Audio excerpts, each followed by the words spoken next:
ਰਹਿੰਦ ਖੂੰਹਦ ਇੱਕ ਅਜਿਹਾ ਅੱਖਰ ਹੈ ਜਿਹਨੂੰ ਅਸੀਂ ਵਾਧੂ ਜਿਹੀ ਸਮਝੀਦਾ। ਕੀ ਕਰਨਾ ਰਹਿੰਦ ਖੂੰਹਦ ਹੈ, ਇਹਨੂੰ ਛੱਡੋ ਪਰਾਂ। ਸਵਾਗਤ ਜੀ ਆਇਆਂ ਨੂੰ ਪ੍ਰੋਗਰਾਮ ਗੱਲਾਂ ਤੇ ਗੀਤ। ਮੈਂ ਵरुण कौर मान। ਰਹਿੰਦ ਖੂੰਹਦ ਦੀ ਮੈਂ ਤਾਂ ਗੱਲ ਕੀਤੀ ਹੈ, ਬਹੁਤ ਕੀਮਤੀ ਹੋ ਸਕਦਾ ਹੈ, इसका बहुत ਵਧੀਆ ਜਿਹੜਾ ਫਾਇਦਾ ਉਠਾਇਆ ਜਾ ਸਕਦਾ, ਬਹੁਤ ਜ਼ਿਆਦਾ ਇਸ ਤੋਂ ਕਮਾਈ ਕੀਤੀ ਜਾ ਸਕਦੀ ਹੈ। ਹੁਣ ਬਈ ਵੱਖਰੀਆਂ ਚੀਜ਼ਾਂ ਦੇ ਵੱਖਰੇ ਰਹਿੰਦ ਖੂੰਹਦ ਹੁੰਦੇ ਨੇ ਤੇ ਅੱਜ ਆਪਾਂ ਗੱਲ ਕਰਾਂਗੇ ਖੇਤੀਬਾੜੀ ਦੀ ਰਹਿੰਦ ਖੂੰਹਦ ਤੋਂ ਕਮਾਈ ਦੇ ਸਾਧਨ। ਕਿਵੇਂ ਕਮਾਈ ਕੀਤੀ ਜਾ ਸਕਦੀ ਹੈ ਔਰ ਕਿਹੜੀਆਂ ਚੀਜ਼ਾਂ ਦੇ ਜ਼ਰੀਏ ਇਸ ਦੀ ਕਮਾਈ ਕੀਤੀ ਜਾ ਸਕਦੀ ਹੈ। ਬਹੁਤ ਸਾਰੇ ਹੋਰ ਵੀ ਮੇਰੇ ਸਵਾਲ ਹੋਣਗੇ। ਸਾਰੇ ਸਵਾਲਾਂ ਦੇ ਜਵਾਬ ਦੇਣ ਦੇ ਲਈ ਸਾਡੇ ਸਟੂਡੀਓ ਦੇ ਵਿੱਚ ਪਹੁੰਚੇ ਨੇ ਡਾਕਟਰ जुझार सिंह, जो कि असिस्टेंट प्रोफैसर ने एग्रीकल्चर डिपार्टमेंट दे विच माता गुजरी कॉलेज फतेहगढ़ साहिब विखे ही अपनियां सेवावां दे रहे हैं और स्टेट अवार्डेड भी ने। यंग साइंटिस्ट, यंग अचीवर, लंबी लिस्ट है। काम दी गल है कि इन्होंने इस फील्ड दे विच बहुत ज़्यादा काम किया हुआ है। बहुत बहुत स्वागत जी। Thank you. असी रहंद खूंद जी आम तौर पर जो निजी जिंदगी के इस अखर को असी वरतते हैं ना, जिसका कोई मतलब नहीं होंदा। रहंद खूंद मतलब बिना गल का। बट तुहाडे नाल जदों मैं पहला गल कर रही सी इन्हां दे नाल इदां पता लग्या कि ये कितनी इंपॉर्टेंट वैल्यूएबल चीज़ हो सकती है। रहंद खूंद प्राप्त करन दे साडे स्रोत की ने, पहला तां इत्थों शुरुआत करते हैं। देखो एग्रीकल्चर की जे असीं गल करते हैं तो ज़्यादातर एग्रीकल्चर वेस्ट सानूं खेतां चों मिलदी है जी। पर इस तरह भी नहीं है कि वो खेतों के विच ही रह गई। साडे घरां दे विच भी एग्रीकल्चर की रहंद खूंद सानूं काफ़ी मिलती है। जिवें साडी किचन वेस्ट है जी, सो इन्हां नूं यूटिलाइज करदे आ असीं डिफरेंट तरह दी खादां बनाउण दे विच जी। पर जिहड़ी एग्रीकल्चर की वेस्ट है असीं सिर्फ उहदे तो वर्मी कंपोस्ट या होर खादां बनाउण दी बजाए असीं कोशिश कीती है कि उन्हां तो कुछ आर्टिस्टिक क्राफ्ट जिहड़े ने जी वो बनाए जाण ताकि उन्हां दी जिन्हां दी मार्केट दे विच वैल्यू भी होवे, सानू सेल करन लग्गियां भी दिक्कत ना होवे जी, और दूजी चीज़ किसी ना किसी नूं उहदे तो इंप्लॉयमेंट भी मिल सके। बहुत खूब। बहुत सारियां फसलां होणगियां, आपां सारियां बारे कल्ला भी सवाल पूछूंगी, पर मैं चाहुंदी हां शुरुआत दे विच तुसीं जरूर दसो कि किहड़ियां तो आपां प्राप्त कर सकदे हां रहंद खूंद जी। इस तो पहला मैं छोटी जी गल ऐड करना चाहांगा कि जिहड़े असीं क्राफ्ट की गल कर रहे हैं या चीज़ां की गल कर रहे हैं जी वो ड्राई फ्लावर्स असीं गल करदे हां उहनूं, और हैरानी वाली गल है कि 70% इंडिया दा फुल्लां दा एक्सपोर्ट जी इन्हां चीज़ां दा हुंदा है। और दूजी गल ये सारा साउथ तो एक्सपोर्ट हो रहा है जी, और साडे पंजाब साडे नॉर्थ इंडिया दे विच ज़्यादा लोकां नूं इहदे बारे पता ही नहीं है। सो इस करके इन्हां एग्रीकल्चर वेस्ट ते काम करन दी सानूं लोड़ पई। और जिहड़ियां क्रॉप्स दी तुसीं गल कीती, सपोज साडे खेतां च बाजरा है जी, ਅਸੀਂ ਚਾਰੇ ਵਜੋਂ ਪਾਉਂਦੇ ਆ, ਬਾਜਰੇ ਦੇ ਛਿੱਟੇ ਜਿਹੜੇ ਨੇ ਉਹ ਵੇਸਟ ਰਹਿ ਜਾਂਦੇ ਨੇ ਜੀ, ਸੋ ਉਹਨਾਂ ਨੂੰ ਅਸੀਂ ਡੈਕੋਰੇਟ ਕਰਦੇ ਆ ਜੀ। ਮੱਕੀ ਦੀ ਛੱਲੀ ਦੇ ਪਰਦੇ ਜਿਹੜੇ ਨੇ ਉਹਨਾਂ ਤੋਂ ਡਿਫਰੈਂਟ ਕਰਾਫਟ ਬਣਦੇ ਨੇ, ਡਾਲਸ ਬਣਦੀਆਂ ਨੇ, ਹੋਰ ਚੀਜ਼ਾਂ ਬਣਦੀਆਂ ਨੇ ਜੀ। ਸੋ ਇਸ ਤੋਂ ਬਿਨਾ ਕਣਕ ਹੁਣ ਅਸੀਂ ਵੱਢੀ ਹੈ ਜੀ। ਕਣਕ ਦੇ ਵਿੱਚ ਇੱਕ ਵੀਡ ਸੀਗਾ, ਯਾਨੀ ਕਿ ਨਦੀਨ ਸੀਗਾ, ਜਿਹਨੂੰ ਅਸੀਂ ਗੁੱਲੀ ਡੰਡਾ ਕਿਹਾ, ਬਿਲਕੁਲ ਕਹਿੰਦੇ ਆ। ਸੋ ਉਹਦੇ ਵੀ ਬਹੁਤ ਸੋਹਣੇ ਕਰਾਫਟ ਬਣਦੇ ਨੇ ਜੀ। ਸੋ ਬੋਰਡ ਦੀਆਂ ਜੜ੍ਹਾਂ ਨੇ, ਪਿੱਪਲ ਦੀਆਂ ਜੜ੍ਹਾਂ ਨੇ, ਸੋ ਇਹਨਾਂ ਤੋਂ ਡਿਫਰੈਂਟ ਕਰਾਫਟ ਨੇ। ਪਿੱਪਲ ਦੇ ਪੱਤਿਆਂ ਦੀ ਸਕੈਲਟਨਿੰਗ ਕਰ ਰਹੇ ਹਾਂ। ਸੋ ਇਹਨਾਂ ਫੁੱਲਾਂ ਨੂੰ ਅਸੀਂ ਡਰਾਈ ਕਰਦੇ ਹਾਂ। ਇੱਕ ਸਕਰੀਨ ਦੇ ਉੱਪਰ ਫੋਟੋਗ੍ਰਾਫ ਅਸੀਂ ਦੇਖ ਸਕਦੇ ਹਾਂ। ਇਹ ਕਿਸ ਖੇਤੀਬਾੜੀ ਦੀ ਕਿਹੜੀ ਰਹਿੰਦ ਖੂੰਦ ਤੋਂ ਬਣੀ ਹੈ ਜੀ? ਇਹ ਸਟੈਟਿਸ ਫਲਾਵਰ ਹੈ, ਔਰ ਇਹਨੂੰ ਅਸੀਂ ਕੀ ਕਰਦੇ ਹਾਂ, ਜਸਟ ਪੁੱਠਾ ਕਰਕੇ ਲਟਕਾ ਦਿੰਦੇ ਹਾਂ ਜੀ, ਔਰ ਇਹ ਨੈਚੁਰਲੀ ਡਰਾਈ ਹੋ ਜਾਂਦਾ ਹੈ। ਔਰ ਆਲਮੋਸਟ 3 ਤੋਂ 4 ਸਾਲ ਤੱਕ ਇਹ ਫੁੱਲ ਸਾਡੇ ਕਮਰਿਆਂ ਦੇ ਵਿੱਚ ਡੈਕੋਰੇਟ ਰਹਿੰਦੇ ਨੇ। ਇਹ ਸੁੱਕਦੇ ਨਹੀਂ? ਇਹ ਸੁਕਾ ਹੀ ਲਏ ਜਾਂਦੇ ਨੇ ਤੇ ਇਹਨਾਂ ਦੇ ਨੈਚੁਰਲ ਕਲਰ ਪ੍ਰੀਜ਼ਰਵ ਕਰ ਲੈਂਦੇ ਆ ਅਸੀਂ। ਅੱਛਾ ਜੀ ਜੀ। ਬਹੁਤ ਇੱਕ ਹੁੰਦਾ ਨਾ ਕਿ ਅਸੀਂ ਮੈਂ ਹੁਣ ਪਹਿਲਾਂ ਨੈਕਸਟ ਫੋਟੋਗ੍ਰਾਫ ਆ ਇੱਕ ਸਕਰੀਨ ਦੇ ਉੱਤੇ, ਇਸ ਦੇ ਬਾਰੇ ਵੀ ਦੱਸੋ ਸਾਨੂੰ। ਦੇਖੋ ਇਹੀ ਆਪਾਂ ਥੋੜੀ ਦੇਰ ਪਹਿਲਾਂ ਗੱਲ ਕਰ ਰਹੇ ਸੀ ਕਿ ਕਣਕ ਦੇ ਵਿੱਚ ਵੇਸਟ ਹੈ ਗੁੱਲੀ ਡੰਡਾ ਹਾਂਜੀ, ਔਰ ਜਿਹਨੂੰ ਅਸੀਂ ਸਪਰੇਅ ਕਰ ਕਰਕੇ ਖਤਮ ਕਰਦੇ ਹਾਂ ਜੀ। ਸੋ ਇਹ ਉਹਦੇ ਨੂੰ ਡੈਕੋਰੇਟ ਕਰਨ ਲਈ ਅਸੀਂ ਜਿਹੜੇ ਹੈਗੇ ਆ ਉਹਨੂੰ ਬਣਾਇਆ, ਔਰ ਇਹਨੂੰ ਡਿਫਰੈਂਟ ਤਰ੍ਹਾਂ ਦੇ ਕਲਰਸ ਨੈਚੁਰਲ ਕਰਕੇ ਦੇਖੋ ਕਿ ornament ਬਣ ਗਿਆ, ਅਸੀਂ ਘਰਾਂ 'ਚ ਡੈਕੋਰੇਸ਼ਨ ਲਈ ਵਰਤ ਸਕਦੇ ਹਾਂ। ਬਿਲਕੁਲ। ਔਰ ਇਹ ਜਦੋਂ ਅਸੀਂ ਨਿੱਕੀਆਂ ਚੀਜ਼ਾਂ ਨੂੰ ਦੇਖਦੇ ਹਾਂ, ਅਗਲੇ ਫਲਾਵਰ ਨੂੰ ਵੀ ਜਿਹੜੇ ਫੁੱਲ ਇਹ ਕਾਹਦੇ ਬਣੇ ਹੋਏ ਹੈ? ਇਹ ਛੱਲੀ ਜਿਹੜੀ ਹੈ ਉਹਦਾ ਜਿਹੜੇ ਪਰਦੇ ਨੇ ਉਹਨਾਂ ਨੂੰ ਵਰਤਿਆ ਗਿਆ। ਤੇ ਇੱਕ ਰਸਤੇ ਦੇ ਵਿੱਚ ਜਦੋਂ ਅਸੀਂ ਜਾਈਏ ਤਾਂ ਸੂਰਜਮੁਖੀ ਦੇ ਫੁੱਲ ਦੇਖਦੇ ਹਾਂ ਹਾਂਜੀ। ਸੋ ਸੈਂਟਰ ਦੇ ਵਿੱਚ ਜਿਹੜਾ ਤੁਸੀਂ ਦੇਖ ਰਹੇ ਹੋ ਜਦੋਂ ਫੁੱਲ ਸੁੱਕ ਜਾਂਦਾ ਉਹਨੂੰ ਵਰਤਿਆ ਗਿਆ। ਸੋ ਟੋਟਲ ਜਿੰਨਾ ਤੁਸੀਂ ਦੇਖ ਰਹੇ ਹੋ ਇਹਦੇ ਵਿੱਚ ਵੇਸਟ ਯੂਜ਼ ਕੀਤਾ ਗਿਆ। ਜਿਹੜਾ ਫੁੱਲਦਾਨ ਵੀ ਤੁਸੀਂ ਦੇਖ ਰਹੇ ਹੋ ਮਿੱਟੀ ਦਾ ਫੁੱਲਦਾਨ ਹੈ ਤੇ ਹੱਥਾਂ ਨਾਲ ਪੇਂਟ ਕਰਕੇ ਉਹਨੂੰ ਬਣਾਇਆ ਗਿਆ। ਅੱਛਾ ਜੀ। ਇਹ ਜਿਹੜੇ ਫੁੱਲ ਨੇ ਇਹ ਸੁੱਕਦੇ ਜਾਂ ਇਹਨਾਂ ਨੂੰ ਕੁਝ ਕੈਮੀਕਲ ਲਾ ਕੇ ਇਹਨਾਂ ਦੀ ਲਾਈਫ ਲੰਬੀ ਕਰਦੇ ਹੋ, ਜ਼ਿੰਦਗੀ ਕਿੱਦਾਂ ਲੰਬੀ ਕਰਦੇ ਹੋ ਇਹਨਾਂ ਦੀ? ਇਹਨਾਂ ਦੇ ਡਿਫਰੈਂਟ ਤਰ੍ਹਾਂ ਦੇ ਮੈਥਡ ਨੇ, ਜਿਵੇਂ ਹੁਣ ਤੁਸੀਂ ਛੱਲੀ ਦੇ ਦੇਖੇ ਨੇ ਜਾਂ ਗੁੱਲੀ ਡੰਡਾ ਦੇਖਿਆ ਜੀ, ਇਹਦੇ ਵਿੱਚ ਅਸੀਂ ਕੋਈ ਵੀ ਕੈਮੀਕਲ ਨਹੀਂ ਵਰਤਿਆ। ਅੱਛਾ ਜੀ। ਔਰ ਇਹ ਨੈਚੁਰਲ ਡਰਾਈ ਨੇ। ਉਸ ਤੋਂ ਪਹਿਲਾਂ ਵੀ ਤੁਸੀਂ ਇੱਕ ਫੁੱਲ ਦੇਖ ਰਹੇ ਜਿਹੜੇ ਪੁੱਠੇ ਲਟਕੇ ਹੋਏ ਸੀ, ਸੋ ਉਹਨਾਂ ਨੂੰ ਵੀ ਅਸੀਂ ਪੁੱਠਾ ਲਮਕਾ ਕੇ ਜਸਟ ਨੈਚੁਰਲ ਡਰਾਈ ਕਰ ਰਹੇ ਹਾਂ, ਕੋਈ ਕੈਮੀਕਲ ਉਹ 'ਚ ਨਹੀਂ ਵਰਤਿਆ ਗਿਆ। ਸੋ ਵੱਡੀ ਗੱਲ ਇਹ ਹੈ ਕਿ ਇਹ ਪਲਾਸਟਿਕ ਦੇ ਜਿਹੜੇ ਫੁੱਲ ਅਸੀਂ ਘਰਾਂ 'ਚ ਡੈਕੋਰੇਸ਼ਨ ਲਈ ਵਰਤਦੇ ਹਾਂ, ਉਹਨਾਂ ਦੇ ਸਬਸਟੀਟਿਊਟ ਨੇ। ਇੱਕ ਹੋਰ ਸਕਰੀਨ ਦੇ ਉੱਪਰ ਫੋਟੋ ਹੈ। ਸੋ ਇਹ ਜਿਹੜੇ ਫੁੱਲ ਤੁਸੀਂ ਦੇਖ ਰਹੇ ਹੋ, ਇਹ ਵੀ ਛੱਲੀ ਜਿਹੜੀ ਹੁੰਦੀ ਹੈ ਉਹਦੇ ਪਰਦਿਆਂ ਤੋਂ ਇਹ ਫੁੱਲ ਬਣਾਏ ਗਏ ਨੇ। ਅੱਛਾ ਜੀ। ਔਰ ਸਾਰੇ ਦਾ ਸਾਰਾ ਫੁੱਲ ਛੱਲੀ ਦੇ ਪਰਦਿਆਂ ਤੋਂ ਹੀ ਬਣਿਆ ਹੋਇਆ। ਵਾਹ। ਔਰ ਹੈਰਾਨੀ ਵਾਲੀ ਗੱਲ ਹੈ ਕਿ ਇਹ ਚੀਜ਼ਾਂ ਸਾਡੀਆਂ ਐਕਸਪੋਰਟ ਹੋ ਰਹੀਆਂ ਨੇ ਬਾਹਰਲੇ ਦੇਸ਼ਾਂ ਦੇ ਵਿੱਚ। ਔਰ ਸਭ ਤੋਂ ਵੱਡੀ ਗੱਲ ਇਹ ਹੈ ਕਿ ਇਹ ਸਿਰਫ ਐਕਸਪੋਰਟ ਨਹੀਂ ਹੋ ਰਹੀਆਂ ਔਰ ਬਹੁਤ ਵਧੀਆ ਪੈਸਾ ਇੰਡੀਆ 'ਚ ਲੈ ਕੇ ਵੀ ਆ ਰਹੀਆਂ ਨੇ। ਅੱਛਾ ਜੀ। ਜਿੱਥੇ ਗੁਲਾਬ ਹੈ, ਜਿੱਥੇ ਗਲੈਡੂਲਸ ਹੈ, ਜਿੱਥੇ ਡੇਲੀਆ ਹੈ, ਡਿਫਰੈਂਟ ਤਰ੍ਹਾਂ ਦੇ ਨੈਚੁਰਲ ਫਲਾਵਰ ਅਸੀਂ ਸੇਲ ਕਰਦੇ ਹਾਂ, ਉੱਥੇ ਇਹਨਾਂ ਫਲਾਵਰਾਂ ਦਾ ਆਲਮੋਸਟ 70% ਐਕਸਪੋਰਟ ਹੋਣਾ ਜੀ ਸਾਨੂੰ ਇਹ ਸ਼ੋ ਕਰਦਾ ਹੈ ਕਿ ਕਿੰਨੀ ਇੰਪੋਰਟੈਂਸ ਇਹਨਾਂ ਦੀ ਇੰਟਰਨੈਸ਼ਨਲ ਮਾਰਕੀਟ 'ਚ। ਇਹ ਤਾਂ ਬੜੀ ਸੋਹਣੀ ਗੱਲ ਹੈ। ਇੱਕ ਹੋਰ ਫੋਟੋਗ੍ਰਾਫ ਅਸੀਂ ਦੇਖ ਰਹੇ ਹਾਂ, ਇਹ ਕਾਦੀ ਬਣੀ ਹੋਈ ਹੈ ਹੁਣ? ਸੋ ਇਹ ਜਿਹੜਾ ਤੁਸੀਂ ਫੁੱਲ ਦੇਖ ਰਹੇ ਹੋ, ਇਹ ਪਿੱਪਲ ਦੇ ਪੱਤੇ ਨੇ। ਉਹ ਮੈਂ ਕਿਹਾ ਕੋਈ ਕੱਪੜਾ ਆ ਸ਼ਾਇਦ, ਇਹ ਕਿੱਦਾਂ ਬਣਿਆ? ਸੋ ਇਹ ਪਿੱਪਲ ਦੇ ਪੱਤੇ ਦੀ ਅਸੀਂ ਸਕੈਲਟਨਿੰਗ ਕਰਦੇ ਹਾਂ, ਉਹਦੇ ਵਿੱਚੋਂ ਹਰਾ ਰੰਗ ਕੱਢ ਲੈਂਦੇ ਹਾਂ। ਹਾਂਜੀ। ਸੋ ਇਹਨੂੰ ਸੌਖਾ ਤਰੀਕਾ ਕੀ ਹੈ, ਇੱਕ ਤਾਂ ਨੈਚੁਰਲ ਤਰੀਕਾ ਕਿ ਤੁਸੀਂ ਪਾਣੀ 'ਚ ਪਾ ਦਿਓ ਜੀ, ਔਰ ਉਸ ਤੋਂ ਬਾਅਦ ਉਹਨੂੰ ਸਾਫ਼ ਕਰਦੇ ਰਹੋ ਜੀ। ਸੋ ਆਲਮੋਸਟ 15-20 ਦਿਨ ਬਾਅਦ ਉਹਦੇ ਵਿੱਚੋਂ ਜਿਹੜਾ ਹੈ ਪਿੰਜਰ ਨਿਕਲ ਜਾਂਦਾ ਜੀ। ਸੋ ਉਸ ਤੋਂ ਬਾਅਦ ਉਹਨੂੰ ਨੈਚੁਰਲ ਕਲਰ ਕਰਕੇ ਇਹਦੇ ਫਲਾਵਰਸ ਬਣਾਏ ਗਏ ਨੇ। ਨੈਚੁਰਲ ਕਲਰ ਤੋਂ ਮਤਲਬ? ਨੈਚੁਰਲ ਕਲਰ ਦਾ ਮਤਲਬ ਸਾਡੇ ਕੋਲ ਹੋਲੀ ਦੇ ਨੈਚੁਰਲ ਕਲਰਸ ਆਉਂਦੇ ਨੇ ਫੁੱਲਾਂ ਤੋਂ ਬਣੇ ਹੋਏ। ਹਾਂਜੀ।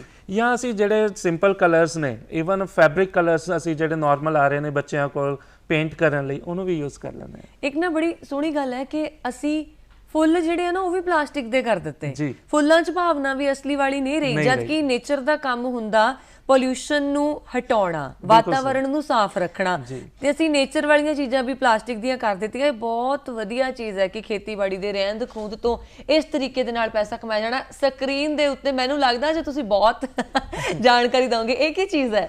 ਦੇਖੋ ਸਾਡੇ ਕਾਲਜ 'ਚ ਕੀ ਹੋਇਆ ਕਿ ਜਦੋਂ ਅਸੀਂ ਘਾਹ ਕੱਟਣਾ ਸੀ ਜੀ, ਘਾਹ ਕੱਟਣ ਦੇ ਟਾਈਮ ਸਾਡੀ ਮਸ਼ੀਨ ਖਰਾਬ ਹੋ ਗਈ। ਅੱਛਾ ਜੀ। ਸੋ ਜਿੰਨੀ ਦੇਰ ਤੱਕ ਠੀਕ ਹੋਣ ਗਈ ਤਾਂ ਘਾਹ ਦੇ ਵਿੱਚ ਜਿਹੜੇ ਹੈਗੇ ਨੇ ਫੁੱਲ ਆ ਜਾਂਦੇ ਨੇ।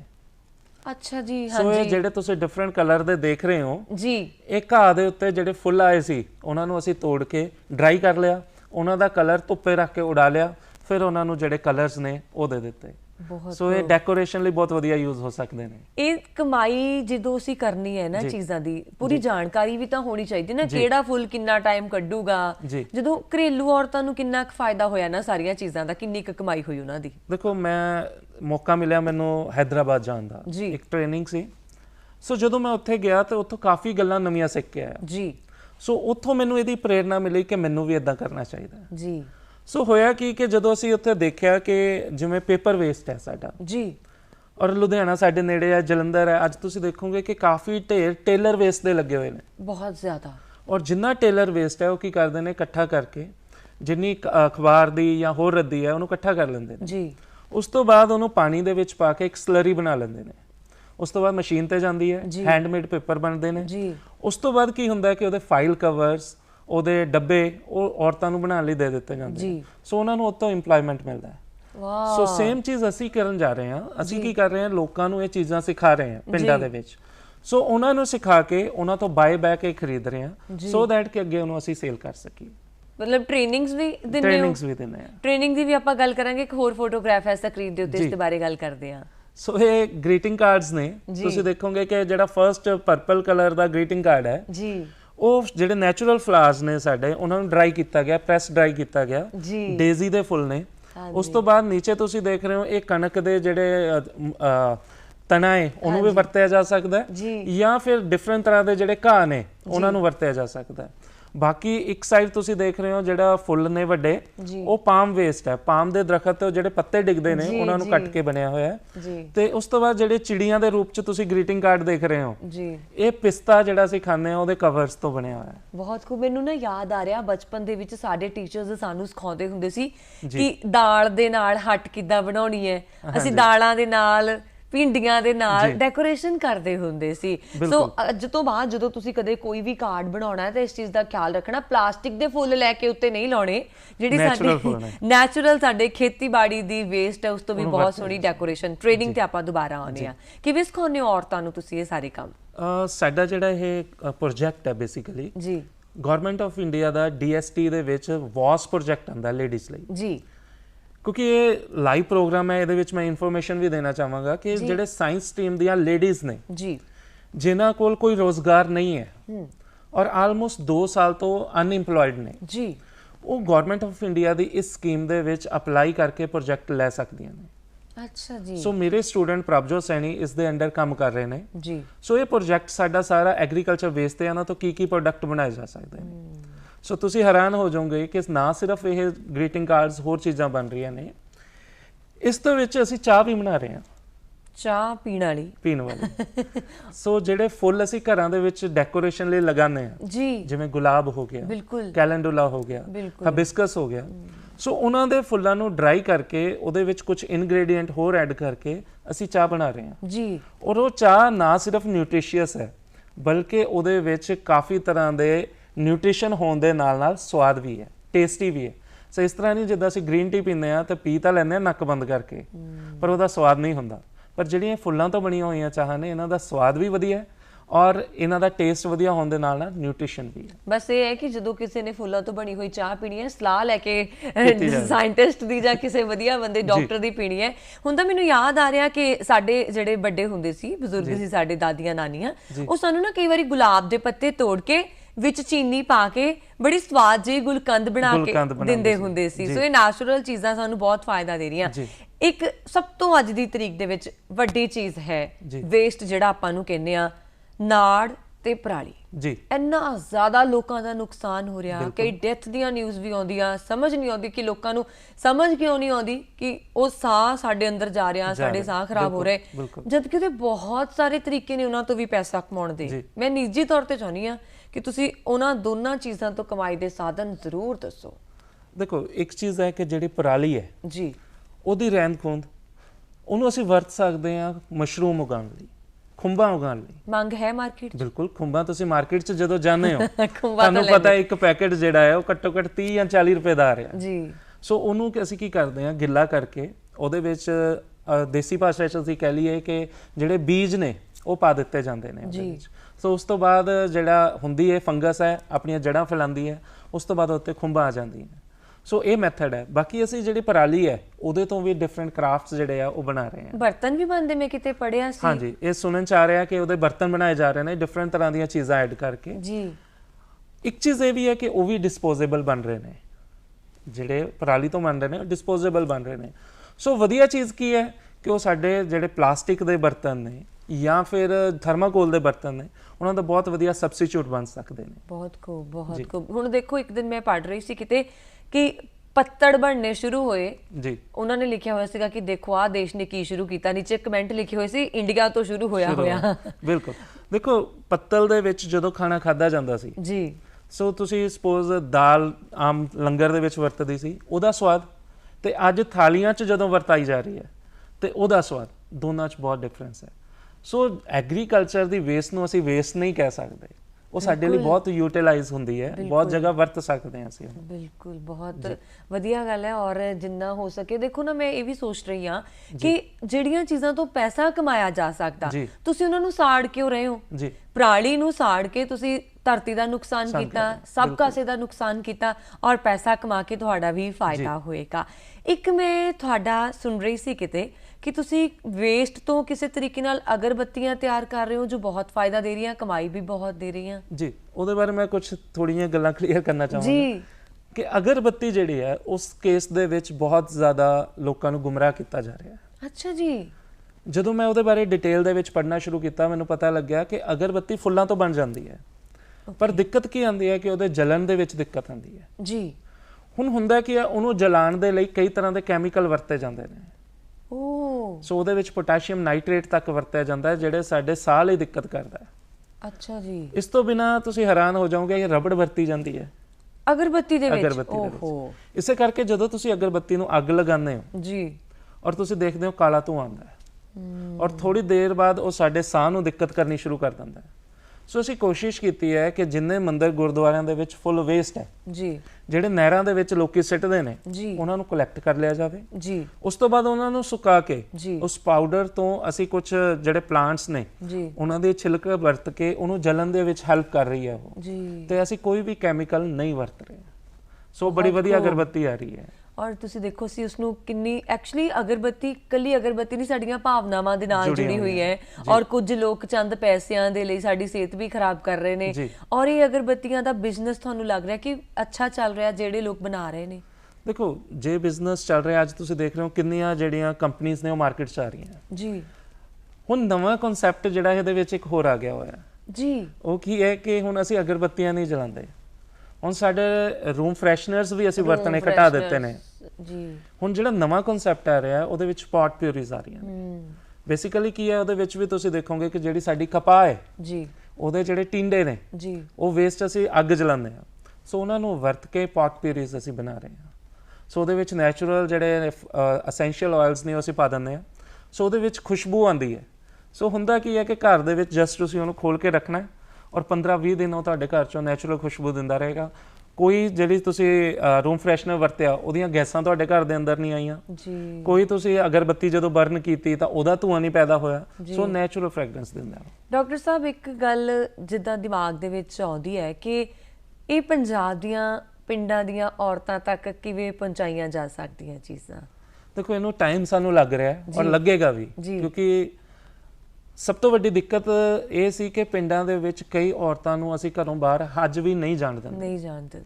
ਸੋ ਸਾਡਾ ਕਨਸੈਪਟ ਇਹ ਸੀ ਕਿ ਜਿਹੜੀਆਂ ਔਰਤਾਂ ਘਰ ਤੋਂ ਬਾਹਰ ਨਹੀਂ ਨਿਕਲ ਸਕਦੀਆਂ, ਗਰੀਬ ਤਬਕੇ ਦੀਆਂ ਨੇ ਜੀ, ਔਰ ਜਿਨ੍ਹਾਂ ਕੋਲ ਏਮਪਲੋਇਮੈਂਟ ਦਾ ਕੋਈ ਸਾਧਨ ਹੀ ਨਹੀਂ ਹੈ ਬਿਲਕੁਲ, ਔਰ ਜਿਨ੍ਹਾਂ ਕੋਲ ਸ਼ੁਰੂ ਕਰਨ ਲਈ ਵੀ ਬਿਜ਼ਨਸ ਪੈਸਾ ਨਹੀਂ ਹੈ ਜੀ, ਸੋ ਉਹਨਾਂ ਨੂੰ ਐਗਰੀਕਲਚਰ ਵੇਸਟ ਨਾਲ ਕਿਸ ਤਰ੍ਹਾਂ ਜੋੜ ਕੇ ਉਹ ਆਪਣੇ ਘਰ 'ਚ ਹੀ ਕਰਾਫਟ ਬਣਾਉਣ ਤੇ ਅਸੀਂ ਉਹਨਾਂ ਤੋਂ ਕਲੈਕਟ ਕਰ ਲਈਏ।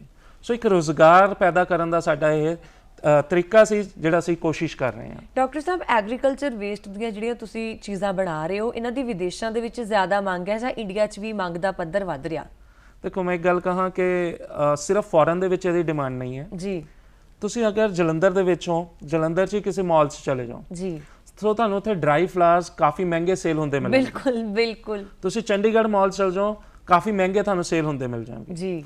ਈਵਨ ਤੁਸੀਂ ਆਪਣੇ ਘਰਾਂ ਦੇ ਟੇਬਲ ਦੇਖ ਲਓ ਤਾਂ ਟੇਬਲ ਦੇ ਵਿੱਚ ਪੌਟ ਪਿਊਰੀਜ਼ ਅੱਜ ਆ ਰਹੀਆਂ ਨੇ। ਬਿਲਕੁਲ ਆ ਰਹੀਆਂ। ਸੋ ਇਹ ਚੀਜ਼ਾਂ ਡਿਮਾਂਡ ਹੈ ਤਾਂ ਸ਼ੁਰੂ ਹੋ ਚੁੱਕੀਆਂ ਨੇ। ਸੋ ਅੱਗੇ ਅੱਗੇ ਸਾਨੂੰ ਇਹ ਸੰਭਾਲਣੀਆਂ ਪੈਣਗੀਆਂ। ਇੱਕ ਗੱਲ ਕਹਾਂ ਕਿ ਮੈਂ ਥੋੜੇ ਦਿਨ ਪਹਿਲਾਂ ਇੱਕ ਨਵਾਂ ਆਰਟ ਸ਼ੁਰੂ ਦੇਖਿਆ, ਰੇਜ਼ਿਨ ਆਰਟ ਜੀ। ਸੋ ਉਹਦੇ ਵਿੱਚ ਕੀ ਹੋ ਰਿਹਾ ਕਿ ਨੈਚੁਰਲ ਡਰਾਈ ਫੁੱਲਾਂ ਨੂੰ ਪਾ ਕੇ ਬੁੱਕ ਮਾਰਕ ਬਣ ਰਹੇ ਨੇ ਜੀ। ਉਹਨਾਂ ਨੂੰ ਨੈਚੁਰਲ ਡਰਾਈ ਕਰਕੇ ਈਅਰ ਰਿੰਗਸ ਬਣ ਰਹੇ ਨੇ ਜੀ। ਸੋ ਜਦੋਂ ਮੈਂ ਉਹਨਾਂ ਨੂੰ ਪੁੱਛਿਆ ਕਿ ਤੁਸੀਂ ਇਹ ਡਰਾਈ ਫੁੱਲ ਕਿੱਥੋਂ ਲੈਂਦੇ ਹੋ ਜੀ, ਤਾਂ ਹੈਰਾਨੀ ਵਾਲੀ ਗੱਲ ਸੀ ਕਿ ਉਹ ਫੁੱਲ ਜਿਹੜੇ ਸਾਡੇ ਇੰਡੀਆ 'ਚ ਹੁੰਦੇ ਨੇ ਉਹ ਡਰਾਈ ਹੋ ਕੇ ਵੀ ਚਾਈਨਾ ਤੋਂ ਆ ਰਹੇ ਨੇ। ਓਹੋ। ਸੋ ਇਹ ਕਿੰਨਾ ਵਧੀਆ ਰੋਜ਼ਗਾਰ ਦਾ ਸਾਧਨ ਸੀ ਜੇ ਅਸੀਂ ਇਹਨੂੰ ਡਿਵੈਲਪ ਕਰੀਏ ਜੀ। ਸੋ ਉਹ ਚਾਈਨਾ ਨੂੰ ਜਿਹੜਾ ਅਸੀਂ ਪੈਸਾ ਦੇਣਾ ਉਹ ਵੀ ਬਚੇਗਾ, ਸਾਡੇ ਲੋਕਲ ਲੋਕਾਂ ਨੂੰ ਰੋਜ਼ਗਾਰ ਵੀ ਮਿਲੇਗਾ। ਔਰ ਉਹਦੇ ਵਿੱਚੋਂ ਕਾਫੀ ਚੀਜ਼ਾਂ ਇਦਾਂ ਦੀਆਂ ਸੀ ਜਿਹੜੀਆਂ ਸਾਡੇ ਐਗਰੀਕਲਚਰ ਵੇਸਟ ਦੀਆਂ ਨੇ ਜੀ। ਸੋ ਉਹਨਾਂ ਤੋਂ ਇੰਡੀਆ ਦੇ ਵਿੱਚ ਕਰਾਫਟ ਬਣ ਰਹੇ ਨੇ, ਫੁੱਲ ਚਾਈਨਾ ਤੋਂ ਆ ਰਹੇ ਨੇ। ਤਾਂ ਸੋਚਣ ਵਾਲੀ ਗੱਲ ਹੈ ਕਿ ਇਹਦਾ ਸਕੋਪ ਹੈ ਤਾਂ ਹੀ ਕੁਛ ਹੈ। ਇੱਕ ਮੈਂ ਫੋਟੋਗ੍ਰਾਫ ਸਕਰੀਨ ਦੇ ਉੱਤੇ ਦੇਖ ਰਹੀ ਹਾਂ, ਇਹ ਬੁੱਕ ਮਾਰਕਸ ਬਣੇ ਹੋਏ ਆ, ਇਹ ਕਿਸ ਚੀਜ਼ ਤੋਂ ਬਣੇ ਹੋਏ ਆ? ਸੋ ਜਿਹੜਾ ਸੈਂਟਰ ਦੇ ਵਿੱਚ ਬੁੱਕ ਮਾਰਕ ਤੁਸੀਂ ਦੇਖ ਰਹੇ ਹੋ ਜੀ, ਇਹ ਟਿਕੋਮਾ ਫਲਾਵਰ ਹੁੰਦਾ ਹੈ। ਉਹਨੂੰ ਡਰਾਈ ਕਰਕੇ ਉਹਦੇ ਉੱਤੇ ਛੋਟੇ ਛੋਟੇ ਬੀਜ ਲਾ ਕੇ ਇੱਕ ਡਾਲ ਬਣਾਈ ਗਈ ਹੈ ਜੀ। ਸੋ ਜਿਹੜਾ ਸੈਕਿੰਡ ਤੁਸੀਂ ਦੇਖ ਰਹੇ ਹੋ ਉਹ ਬਲੂ ਕਲਰ ਦੇ ਵਿੱਚ, ਉਹ ਪਾਮ ਵੇਸਟ ਹੈ ਤੇ ਉਹਦੇ ਤੋਂ ਤਿਤਲੀ ਬਣਾਈ ਗਈ ਹੈ ਜੀ। ਸੋ ਜਿਹੜਾ ਰੈੱਡ ਕਲਰ ਦੇ ਵਿੱਚ ਤੁਸੀਂ ਦੇਖ ਰਹੇ ਹੋ ਉਹ ਕੀ ਹੈ ਕਿ ਉਹਦੇ ਵਿੱਚ ਵੀ ਪਾਮ ਵੇਸਟ ਤੋਂ ਫਲਾਵਰਸ ਬਣਾਏ ਗਏ ਨੇ। ਸੋ ਇਹ ਬੁੱਕ ਮਾਰਕ ਨੈਚੁਰਲੀ ਅਸੀਂ ਯੂਜ਼ ਕਰ ਸਕਦੇ ਹਾਂ ਔਰ ਇਹਦੇ ਵਿੱਚ ਪ੍ਰਿੰਟਿੰਗ ਇੰਕ ਕੋਈ ਨਹੀਂ ਹੈ। ਅੱਛਾ ਜੀ। ਕਿਉਂਕਿ ਪ੍ਰਿੰਟਿੰਗ ਇੰਕ ਦੇ ਵਿੱਚ ਵੀ ਕੈਮੀਕਲ ਨੇ। ਹਾਂਜੀ। ਸੋ ਇਹਨੂੰ ਲੈਮਨ, ਇਹ ਜਿਹੜਾ ਤੁਸੀਂ ਨੈਕਸਟ ਬੁੱਕ ਮਾਰਕ ਕਰ ਰਹੇ ਹੋ ਇਹਦੀ ਮੈਂ ਗੱਲ ਕਰ ਰਿਹਾ ਸੀ ਕਿ ਰੇਜ਼ਿਨ ਆਰਟ ਤੋਂ ਬਣਿਆ ਹੋਇਆ। ਔਰ ਇਹ ਜਿਹੜੇ ਫੁੱਲ ਇਦਾਂ ਦੇ ਜਿਹੜੇ ਨੇ ਉਹ ਬਾਹਰੋਂ ਆ ਰਹੇ ਨੇ, ਚਾਈਨਾ ਤੋਂ। ਇਹ ਸਾਡੇ ਆਪਣੇ ਡਰਾਈ ਕੀਤੇ ਹੋਏ ਨੇ ਇਦਾਂ ਦੀਆਂ ਸੇਮ ਚੀਜ਼ਾਂ। ਇਹ ਰੇਜ਼ਿਨ ਆਰਟ ਕੀ ਹੁੰਦਾ? ਬੇਸਿਕਲੀ ਰੇਜ਼ਿਨ ਤੋਂ ਡਿਫਰੈਂਟ ਤਰ੍ਹਾਂ ਦੇ ਕਰਾਫਟ ਬਣਾਏ ਜਾਂਦੇ ਨੇ ਜੀ। ਕੋਸਟਰਸ ਹੈ, ਉਸ ਤੋਂ ਬਿਨਾ ਬੁੱਕ ਮਾਰਕ ਨੇ ਜੀ। ਉਸ ਤੋਂ ਬਿਨਾ ਅਗਰ ਅਸੀਂ ਦੇਖਦੇ ਹਾਂ ਈਅਰ ਰਿੰਗਸ ਹੈ, ਈਵਨ ਲੇਡੀਜ਼ ਦੇ ਪਾਉਣ ਲਈ ਕਈ ਤਰ੍ਹਾਂ ਦੇ ਆਰਨਾਮੈਂਟਸ ਨੇ, ਉਹ ਇਹਦੇ ਤੋਂ ਬਣਦੇ ਨੇ। ਸੋ ਉਹਦੇ ਵਿੱਚ ਉਹ ਕੀ ਕਰਦੇ ਨੇ, ਡਰਾਈ ਫਲਾਵਰਸ ਦੀ ਯੂਜ਼ ਕਰਦੇ ਨੇ ਜੀ। ਸੋ ਜਿਹੜੇ ਡਰਾਈ ਫਲਾਵਰਸ ਨੇ ਉਹ ਚਾਈਨਾ ਤੋਂ ਆ ਰਹੇ ਸੀ। ਸੋ ਉਹਨਾਂ ਨੂੰ ਰੋਕਣ ਦੇ ਲਈ ਅਸੀਂ ਕੋਸ਼ਿਸ਼ ਕੀਤੀ ਹੈ ਕਿ ਅਸੀਂ ਆਪਣੇ ਨੈਚੁਰਲ ਫਲਾਵਰ ਕਰੀਏ। ਔਰ ਤੁਸੀਂ ਇਹ ਦੇਖੀਆਂ ਪਿਕਚਰਸ ਦੇ ਵਿੱਚ ਕਿ ਇਹਨਾਂ ਦੇ ਕਲਰ ਬਹੁਤ ਬ੍ਰਾਈਟ ਨੇ ਔਰ ਨੈਚੁਰਲ ਨੇ ਔਰ ਫੁੱਲ ਵੀ ਬੜੇ ਵਧੀਆ ਡਰਾਈ ਹੋਏ ਹੋਏ ਨੇ। ਇੱਕ ਹੋਰ ਫੋਟੋਗ੍ਰਾਫ ਸਕਰੀਨ ਦੇ ਉੱਤੇ ਹੁਣ ਆ ਰਹੀ ਹੈ, ਇਸ ਬਾਰੇ ਗੱਲ ਕਰਦੇ ਹਾਂ। ਇਹ ਈਅਰ ਰਿੰਗਸ ਨੇ ਜਿਹੜੇ ਫੁੱਲਾਂ ਤੋਂ ਬਣਾਏ ਗਏ ਨੇ ਜੀ। ਸੋ ਇਹ ਨੈਚੁਰਲ ਫਲਾਵਰਸ ਨੇ ਔਰ ਇਹਨਾਂ ਨੂੰ ਲੇਡੀਜ਼ ਆਪਣੇ ਆਰਨਾਮੈਂਟ ਵਜੋਂ ਵਰਤ ਸਕਦੀਆਂ ਨੇ। ਇਹ ਵੀ ਕਮਾਈ ਚੰਗੀ ਹੁੰਦੀ ਹੋਣੀ, ਮੈਨੂੰ ਤਾਂ ਲੱਗਦਾ ਸਭ ਤੋਂ ਜ਼ਿਆਦਾ ਕਮਾਈ ਇਹਦੇ ਵਿੱਚ ਕਾਫੀ ਇਨਕਮ ਹੈ ਔਰ ਕਾਫੀ ਇਹਦੀ ਡਿਮਾਂਡ ਵੀ ਅੱਜਕੱਲ ਹੈ। ਤੁਸੀਂ ਦੇਖੋਗੇ ਕਿ ਡਰਾਈ ਫਲਾਵਰਸ ਤੋਂ ਬਣੇ ਹੋਏ ਈਅਰ ਰਿੰਗਸ ਔਰ ਈਵਨ ਮਾਲਾ ਜਿਹੜੀਆਂ ਨੇ ਉਹ ਅੱਜਕੱਲ ਗਰਲਸ ਜਿਹੜੀਆਂ ਨੇ ਉਹ ਜਿਵੇਂ ਮਹਿੰਦੀ ਦਾ ਫੰਕਸ਼ਨ ਹੁੰਦਾ ਉਹਦੇ ਵਿੱਚ ਤੁਸੀਂ ਦੇਖੋਗੇ ਅੱਜਕੱਲ ਬਹੁਤ ਟ੍ਰੈਂਡ ਹੈ ਔਰ ਉਹ ਵੀ ਪਲਾਸਟਿਕ ਦੀਆਂ ਪਾਉਂਦੀਆਂ ਨੇ ਜੀ। ਜੀ। ਸੋ ਉਹਦੇ ਵਿੱਚ ਕਈ ਲੋਕ ਤਾਂ ਉਹਨਾਂ ਨੂੰ ਜਿਹੜਾ ਹੈਗਾ ਸਾਊਥ ਤੋਂ ਮੰਗਾ ਰਹੇ ਨੇ ਜਿਹੜੇ ਨੈਚੁਰਲ ਡਰਾਈ ਨੇ। ਓਕੇ। ਸੋ ਕੋਸ਼ਿਸ਼ ਸਾਡੀ ਇਹ ਹੈ ਕਿ ਅਸੀਂ ਪੰਜਾਬ ਦੇ ਵਿੱਚ ਲੋਕਲ ਇਹ ਚੀਜ਼ਾਂ ਤਿਆਰ ਕਰੀਏ ਤਾਂ ਕਿ ਸਾਨੂੰ ਕਿਤੋਂ ਹੋਰੋਂ ਨਾ ਮੰਗਵਾਉਣੀਆਂ ਪੈਣ, ਪੰਜਾਬ ਦੀ ਚੀਜ਼ ਪੰਜਾਬ 'ਚ ਸੇਲ ਹੋਵੇ ਔਰ ਸਾਨੂੰ ਇੱਥੇ ਇੰਪਲੋਇਮੈਂਟ ਮਿਲ ਕੇ ਸਾਡਾ ਪੈਸਾ ਜਿਹੜਾ ਬਾਹਰ ਜਾ ਰਿਹਾ ਸੀ ਉਹਨੂੰ ਰੋਕਿਆ ਜਾ ਸਕੇ। ਮੈਂ ਤੁਹਾਡੇ ਨਾਲ ਚੰਗੀ ਤਰ੍ਹਾਂ ਪੁੱਛੂੰਗੀ ਕਿ ਕਿਹੜੇ ਰਹਿੰਦ ਖੂੰਹਦ ਤੋਂ ਕਿਹੜੀ ਜੁਐਲਰੀ ਬਣਾਈ ਜਾ ਸਕਦੀ ਹੈ, ਕਿਉਂਕਿ ਜੇ ਲੋਕ ਘਰੇ ਵੀ ਬਣਾਉਣਾ ਚਾਹਣ ਤਾਂ ਜ਼ਰੂਰ ਬਣਾਉਣ। ਪਰ ਫਿਲਹਾਲ ਆਪਾਂ ਪ੍ਰੋਗਰਾਮ ਗੱਲਾਂ ਤੇ ਗੀਤ ਦੇ ਵਿੱਚ ਪਹਿਲਾਂ ਗੀਤ ਦੇਖਦੇ ਹਾਂ।